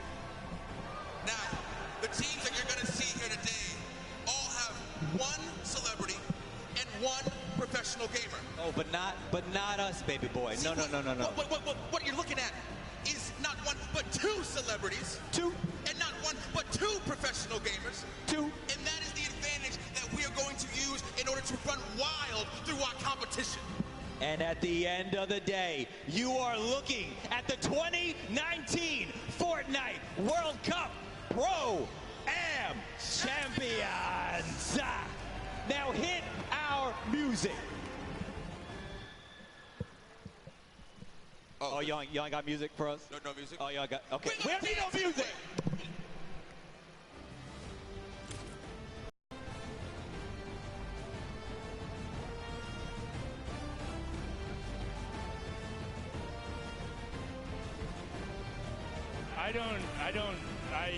You know what, Xavier? Thank you so much. It seems to now be a tradition. The first Pro-Am, he walked in with CDN III on his shoulders. The second one, he crowned himself king before the competition, and now he just hops on the line, grabs a microphone, and declares themselves the champs with belts. And also, the disparity between those belts is moderately hilarious. It is hilarious. And for the next time, can we get them some music, please? Yeah, I was just about to say that. Definitely, we need the music, because if Xavier's going to be up there, like, you don't even see anything happening. But that was a lot going on. But enough of the interruption. We need to get into the last fifth of the players. It's Liam McIntyre and Lachlan. Lachlan, of course, being the Australian gamer known for posting Fortnite and Minecraft-related content on his self-titled channel, which has earned more than 12 million subscribers, has been around the scene from the beginning, played in the creative before this. Then Liam McIntyre, the Australian actor, best known for playing the lead in 2 of the Spartacus series. He has also appeared in Legend of Hercules, The Flash, Gears of War 4, and Pulse, amongst many other roles. And fun fact, he's never tasted Coca-Cola. Well, you're not messing a whole lot there. Continue forward. It's Pai Tamben Joga and Detonator out of Brazil. Pai Tamben Joga is the Brazilian YouTuber. He told us he actually only played Battle Royale, and he won his very first match. But then, wait, what is that beard? Is amazing. You're looking at the beard. I'm looking at the Brazilian national team, like almost Fighter Lord Detonator, having none of it. They are. You know what? I just want to hear what Detonator has to say, because that is incredible. Everything about that is amazing, and please tell us more. All right, Detonator, what is some trash talk you have for your opponents? If you are my opponent, you'll be eliminated. Don't cross me. Don't do this, because you'll be eliminated by the power of the heavy metal from Detonator. Looking to eliminate everyone in his path. That was the complete opposite direction I thought we were going with that. So let's get on to the next pair. Another Brazilian representative is Edukov and Flakes Power. Edukov, a 28-year-old Brazilian YouTuber, recently moved to the U.S. to improve his English and currently lives in Florida. On top of his hyper-successful daily vlog showing his day-to-day activity, he streams games like Fortnite and Minecraft. And then Flakes Power, content creator who also came from Brazil, has played in a number of big competitions, has been around, and he knows his way around the competitive community. Moving on forward, it's Kawamura and Kalango. Kalango, the Brazilian YouTuber, so we're continuing on the Brazilians. And Fortnite player, obviously, otherwise he wouldn't be here. He's only been a pro Fortnite player for 4 months, but he says he's somebody to look out for. Yes, and then Kawamura is the businessman, podcaster, and musician who's been creating content for almost 10 years, and recently just did his own talk show. Just after them, we have PC Siqueira in 7. PC Siqueira is the Brazilian YouTuber, presenter, and comic book colorist. He makes a lot of content for the TV and online, and he has a famous chihuahua, and his name is Lunina.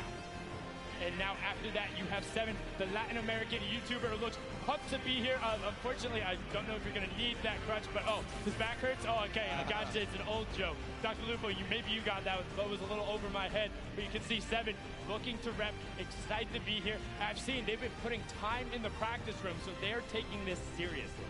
And gracing us on the floor with their presence, it's Jeremy Ray Taylor and Slavo Man. Jeremy Ray Taylor, the American actor, known for his role as Ben Hanscom in Stephen King's It, and as Sonny in the film Goosebumps 2.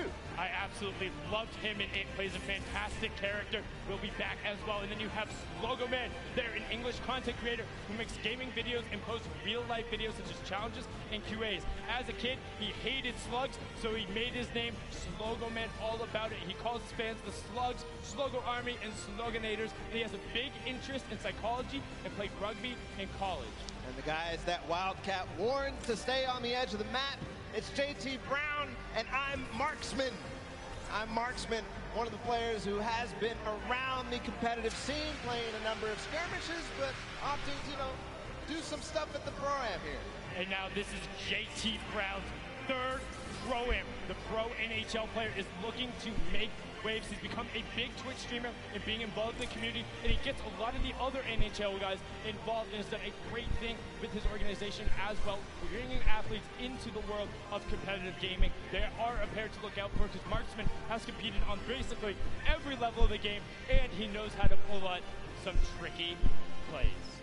Speaking of tricky plays, another duo that's experienced both at the Pro-Am and the competitive scene is Mackenzie Board and Fear Itself. Yes, Mackenzie Boyd is the American singer-songwriter originally from Lafayette, Louisiana. He competed in the last Creative Showdown on the Chicken Champions, had amazing plays, also known for his song Roses in Little Half Moon, competed on American Idol. Fear Itself, the former retired professional Halo player, somebody I grew up watching and seeing like, wow, competing on that main stage, has played on teams like Final Boss. He named himself after Franklin Delano Roosevelt's speech because he thought it sounded cool. Now on to our next duo, Balla. It's Joey Fatone, an expert thief. Joey Fatone, a lot of people. He's the American singer, dancer, actor, and television personality, best known as the member of the classic boy band NSYNC. 2007, he came in second place on the ABC reality show Dancing with the Stars. Joey says he loves VR games and plays them with people all over the world at 3 a.m., but let me tell you here, this ain't a VR game, and it ain't 3 a.m.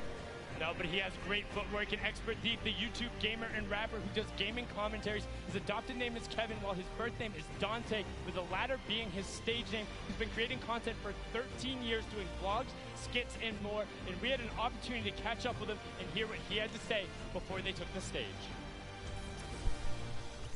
All right, expert thief, do you have a message for your opponents today? All I'm going to say is watch your back, because I'm going to be right behind you, and I know how you build, and I know how you play. I've been studying, okay? And I'm really sneaky. That's all I'm going to say. All right? This is especially to you, Tifu.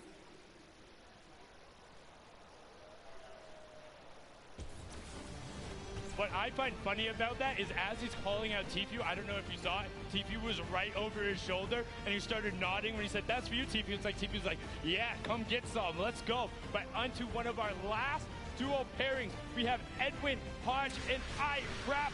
Fraps is a German YouTuber who's been around the scene for a long time, makes a ton of content. And Edward Hodge, the actor, best known as playing Dante Bishop in the Purge film series, breaking the dance moves out right there, and is the only actor to appear in all of the first 3 films, and he says he is addicted to golfing. So we'll see what they have to do, whether those golf skills translate, whether Fraps can carry through with his experience on YouTube and creating content and all sorts of creative stuff as well. And I mean, he has been around since quite literally the very beginning. We're talking season 1, season 2, making content over in Germany. He has been all about it and pressing forward.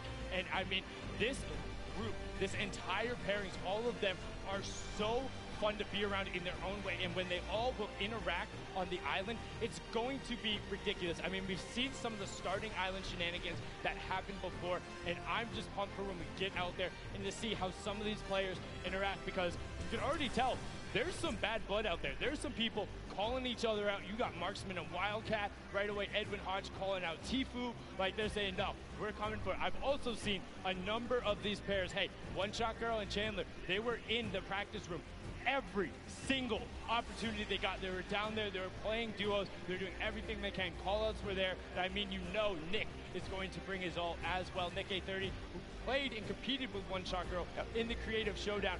I mean, he's pumped to be here. Yeah, he's pumped to be there. We also have all sorts of players who competed last month at the Summer Block Party. Aiden, his partner, a lot of other people as well. Tons of pro players, tons of celebrities. You're going to have a blast watching this, and I can't wait to get in the action as well. And I mean, one thing, you think of just like some of the DJs who are out there. Lost Kings, Phantoms, Alice in Wonderland, Wax Motif, just like all of these guys. I know just naming some of them who I'm a little more familiar with and listen to, but I just am so excited. And plus all the actors, you got basketball players, and I don't want to say more importantly, but all of the Fortnite players as well, who are so incredible. And oh my, what is that? Oh, okay, so that is your reigning Pro-Am champions. Pro-Am number 1, Marshmello and Ninja, and then Airwalks and RL Grime on the other side, the winners from the Summer Block Party. And I mean, they're allowed in the winner's circle. They are allowed in the winner's circle. Zeke there too. See what they have for us, of course. Everybody ready to get the Pro-Am started. They're ready to get it started, but not without these two marquee pairs. And just listen to the crowd. They're excited to be there. They're ready to play. These are people who are at the top of their game. Airwalks qualified for the World Cup. RL Crime is out there. Ninja and Marshmello, the original pop-off pair when they're able to take the first Pro-Am. Zeke, what do you got for us over on the stage with our reigning champions? Gentlemen, Fortnite fans around the world, we couldn't do this without our reigning Pro-Am champions.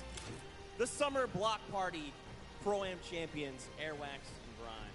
Gentlemen, any words to your competition? Good luck. Good luck. Your 2018 Pro-Am champions, Ninja and Marshmello. The duo is back together. Ninja, I'll come to you, because Mel, I know you don't like to talk, but any words for your competitors? We just want to say good luck to you guys as well, to everyone who's participating, and I hope we end up meeting in the finals, in the last games. There you have it. Gentlemen, if you'll take the stage, the Pro-Am is about to begin.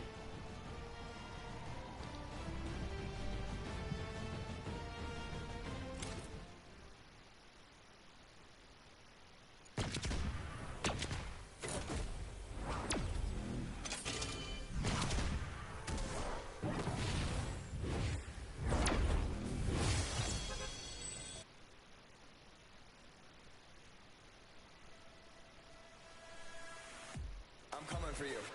They're going down. I'm coming for you. Better watch out. Right. Me and you. Here we go. I'm ready. Here we go. I'm ready. Combo, combo, combo, combo, combo, combo, combo, combo. Watch out. Watch out. 90s. Hunt them down. I'm gonna lay them out. 90s. You can sell the floor, boys. 90s. Is intimidating. 90s. Plan is to lose. 90s. They're going down. We're winning this today. 90s. That was intense. 90s. He's looking for it and he got it. Get the dub, easy dub. Get the dub, easy dub. Get the dub, easy dub. Get the dub, easy dub. Get the dub, easy dub. Get the dub, easy dub. Get the dub, easy dub. Get the dub, easy dub. Get the dub, easy dub. Get the dub, easy dub. Get the dub, easy dub. Get the dub, easy dub.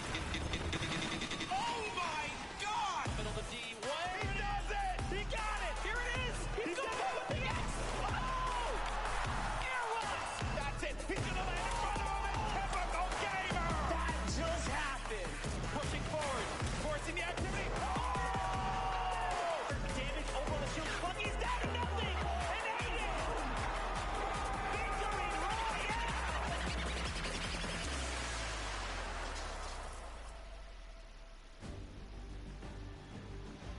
Ladies and gentlemen, welcome to the Fortnite Pro-Am Part 3. I'm Golden Boy alongside with Monster D-Phase here, the Boricua Boys, back in our hometown of New York City. And we couldn't be more excited to call the action here today because it's going to be a good one. The players loaded up on the stage. Monster, I think we're going to be in for a banger today. Yes, we are. Banger like that track. Mike Realm just dropped some beats on us. That was so fire. Yeah, it was pretty good. I mean, you know, little warm for me. Good thing I had some pancakes standing by, you know? We got all kinds of stuff ready for you guys today, that's for sure. I've known Xavier Woods for a very long time, and I've always asked him, where do you keep getting these pancakes from? So I finally decided to steal some for myself. They're going to go bad eventually, but might as well. Have a stack of pancakes. Yep. You're my friend. And we got them here, and we're ready. So just like that. Well, let's go through the format and see how this whole thing's going to work. Get you guys up to speed in case you're joining us for the first time. This is how it all plays out. When you hit 15th place, you get yourself 3 points. When you get to 10th place, you get 2 additional points, making it 5 points total.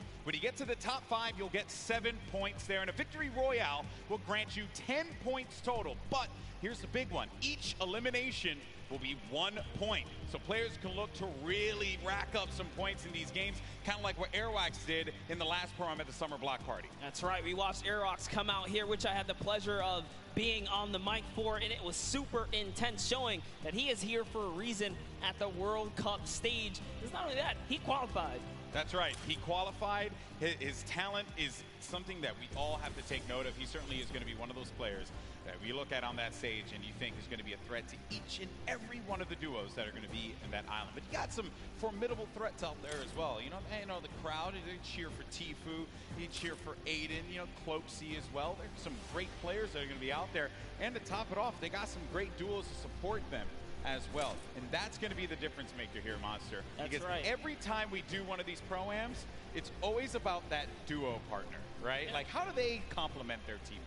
Exactly, and with that, is it going to be enough? Because they're fighting for a lot of prize here. So we're going to jump into that and see if that duo can carry you all the way through. That's right. The money that they're going to be playing for here today is for charity. Keep that in mind. So let's take a look here. First place is going to get $1 million toward the charity of their choice. Second through 50th, everyone's going to get money. Okay, and no one's going to walk away empty-handed here. 500 grand for second place. So the difference between first and second is $500,000 going to charity. That's huge stuff. Fortnite constantly giving back to the community.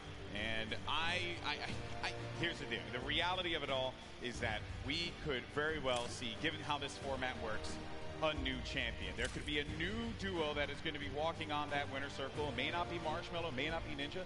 2018, Fortnite was played in a very different way. That's right. And then Airwax with that dominating performance last time.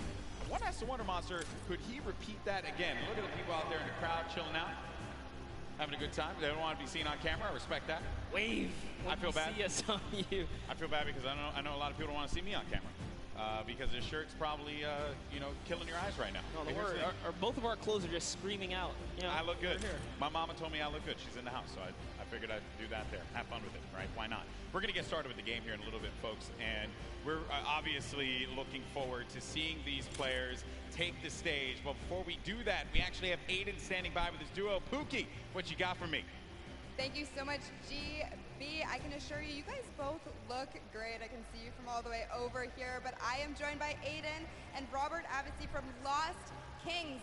They came in second place at the Summer Pro-Am, so you can bet they are here to take first place today. Have you two... In the last one, we're familiar with each other, which I think helps a lot.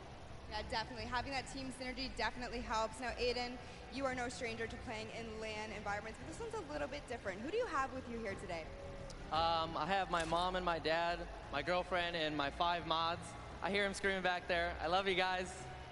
That's incredible. You have such an amazing support system now. You guys are playing for charity. This is a massive event. Do you want to talk a little bit about that?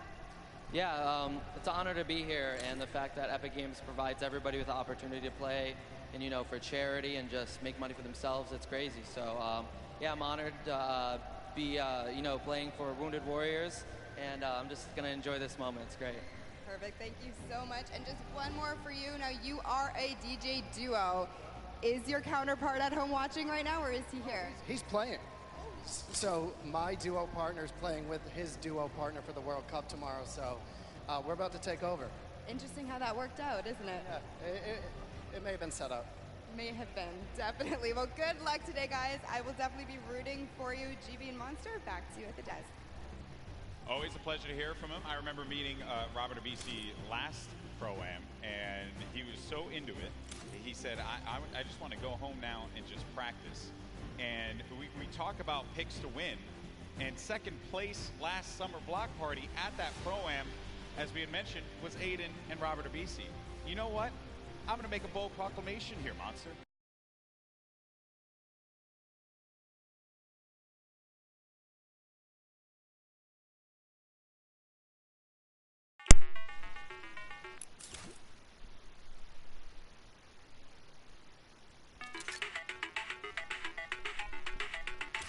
Interesting stuff. Well, one player here that everyone obviously wants to see succeed is Tfue. We actually had an opportunity to get some words from him. Let's check it out.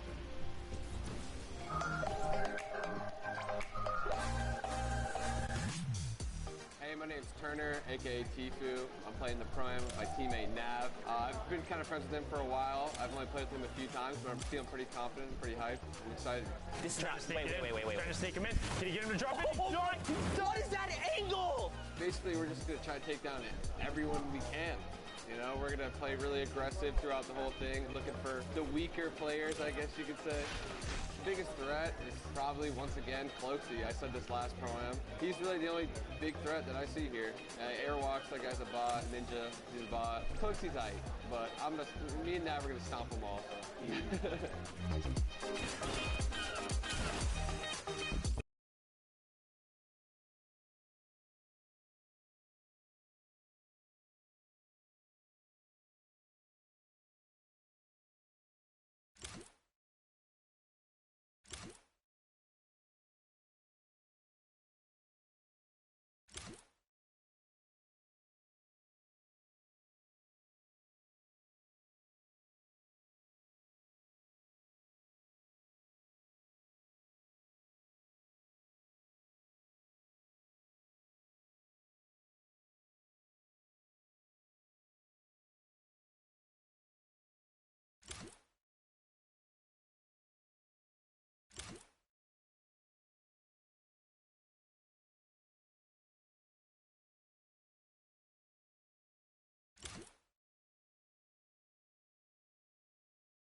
Story, create a rivalry, right? And then just make it interesting. I mean, look the way he's dressed. He's got his vest on. He's ready. Seems serious. He's clearly ready. And I know everyone here wants to get ready and into the games. And we also want to let you all know as well that there are going to be numerous ways for you to watch this very competition of Fortnite Pro-Am. All you got to do is go to Fortnite.com/watch. And there you can actually pick a variety of different POVs. You can see the map. You can see a bunch of cool things. Definitely check it out. Once again, go to Fortnite.com/watch. There we go. You can level up your viewing experience. And then you also have a lot going on here as well. So here are the feats. This is what you're going to look at, right? So you'll, in feed 1 and feed 2, you'll get the first and second place players. But then feed 3, you're going to get Ninja and Marshmallow. And then in feed 4, you're going to get Airwalks and RL Grime. So this way you can see our defending champions in their perspective and how they're going to coordinate. You also got Nick A30, Max Carver. Let's not forget about Courage and Sean O'Malley, Doigby, and Cody Walker. And then for the Latin American community, you're going to have Flakes Power and Anderson Silva. So lots of great perspectives there. Also Asia as well is going to be Ellie and his duo. So there's going to be a bunch of perspectives for you to check out. Fortnite.com/watch. Don't forget about that. And have some fun. Have some fun watching this event. It's going to be a good time. By the way, I love, because if you're a fan of any of those guys, you can literally see their points of interest, which is super dope. Yeah, exactly. You can learn from some of the best that play this game, especially the Fortnite content creators, see where they go. A lot of the players now are going to be on the island, loading up, getting ready to go. I'm pumped, man. I'm pumped. I want to get into this already. And I know we're going to get there eventually. But, you know, a little anxious, of course. And I have to wonder, you know, what other duos are going to be standing out? Because Tfue had mentioned Cloakzy, him and Whit Lowry. They have the potential to be able to upset some people here, but he didn't really do it at the last Pro-Am. Cloakzy was kind of quiet. at that event. I want to see him turn up, especially here in New York City, because he lives like right here. Yeah, and I'm also excited for Yoshi. Yoshi represents, on the Team Solari cast. It's a pleasure seeing him come out here. We always see him commentate, but you know what? Someone representing from a commentator stance out here playing. So I'm gonna be rooting for Yoshi and Freddie Estroma as well. And the French community loves him. Always got to give him some extra props. You saw for a second there, Courage and Dr. Lupo right next to one another.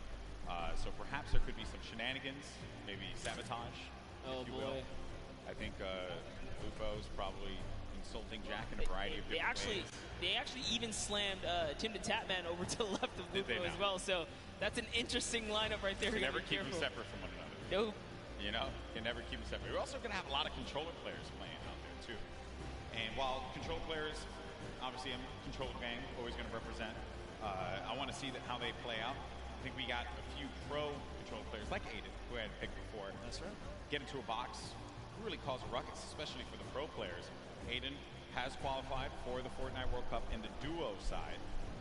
Airwalks as well, another dominant player. We have a lot of players here that have qualified for the big event, and they're going to look to prove a point, I think, which is going to be the best part. Not only because they're going to play in that competition, but they're also going to get this warm-up opportunity in front of this crowd here at Arthur Ashe Stadium. It's kind of a little bit of an advantage. At the end of the day, as long as they feel prepared, that's what we love and want to see. But like you said, there is a lot riding on the line here, right? It's all about earning that respect and or keeping it, because at the end of the day, these trophies are super nice. Yeah, pretty awesome trophies there. The golden Creighton pickaxe that we've given out in the past. You see players warming up, getting ready, getting comfortable. A few other duos to talk about was Pi and Detonator. Detonator, I don't know what that video was, but it made me mildly uncomfortable. So, and the fact that he's not wearing a shirt. Yeah, also disturbs me. Came out, got the couple buttons down in the front, Yes. letting it breeze. Yeah, letting it breathe a lot. I don't know. That one certainly threw me off. There's Marshmallow. He doesn't communicate with Ninja. They've done it once before, though. They've done it once before. Certainly they could do it again.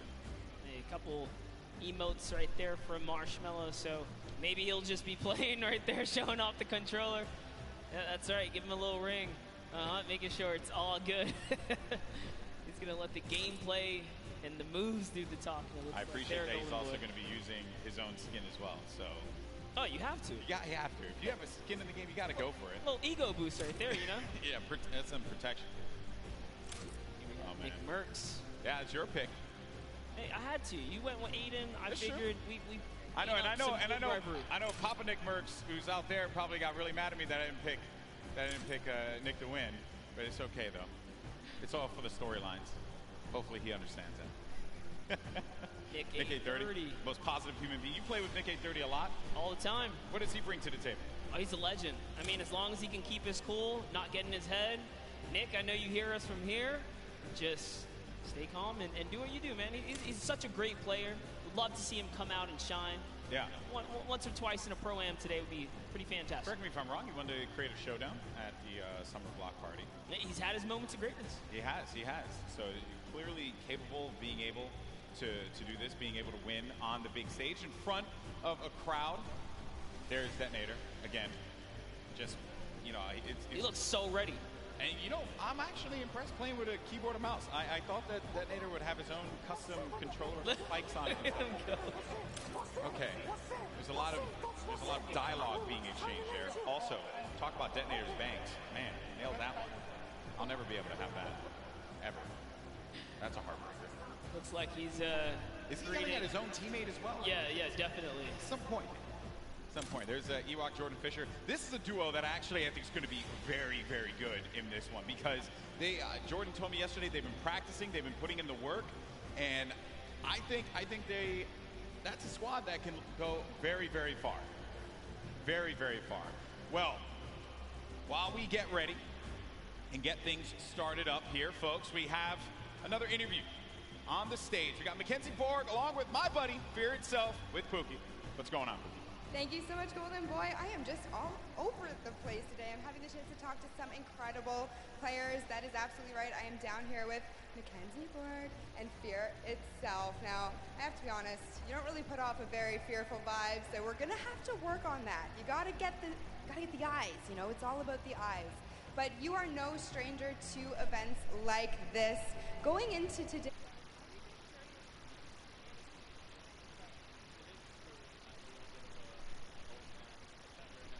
I was doing this 15 years ago in much smaller stadiums, but it's all the same. Having like in-person LAN experience is very key in this atmosphere. So I'm just gonna like channel that inner professional gamer from when I was a young buck back in the day, and hopefully it shows, you know.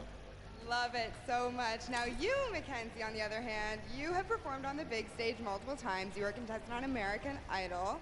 So you are not nervous at all, but I want to know, have you ever played Fortnite? I mean, you were in the other pro-am, but playing Fortnite in front of all these people, it's got to be different than singing.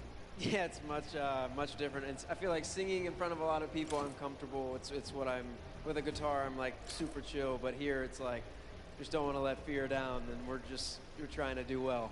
Well, we have a few musical emotes, so if anything gets a little bit too crazy for you at any moment in time, maybe you could play those for him and calm him down a little bit. That might help. Now, have you two played together at all? Do you have any kind of strategy going into today? We practice a total of about an hour before this event. So we got all the practice, all the strats in the world. Don't you worry about it, Pookie. Oh, and you just, I guess, don't want to tell me about it, right? Oh, yeah, top secret stuff. Oh my goodness, all right. I might be able to get a little bit out of you later. But in terms of, you know, taking your experience from the previous pro-am that you just played in the summer, what are you going to do the same, differently? Anything you're going to want to tell me about?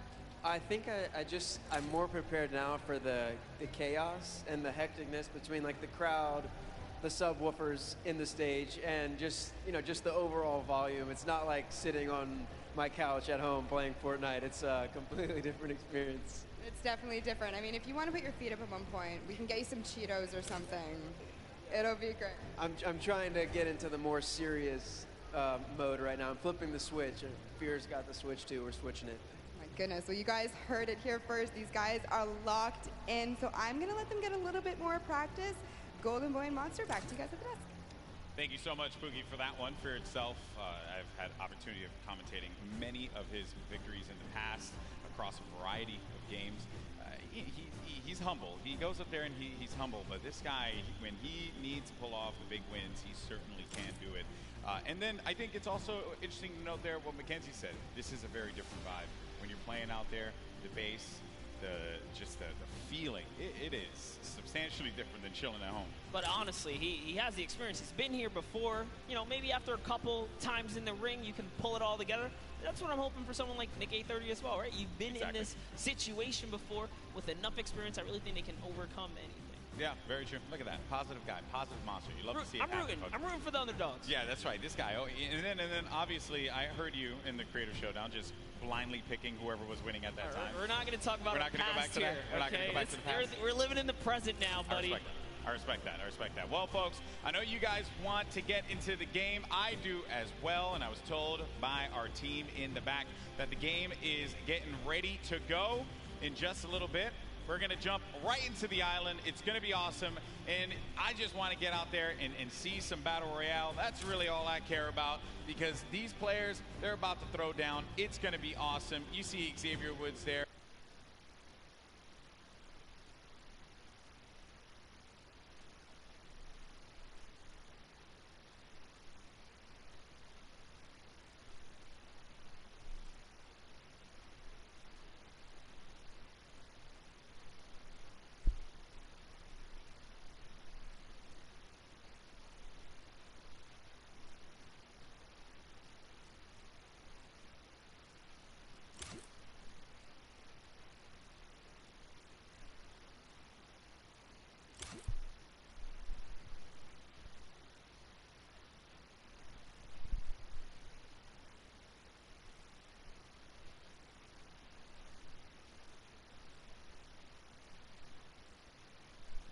Guys, I think I have to end it here because I think my game froze.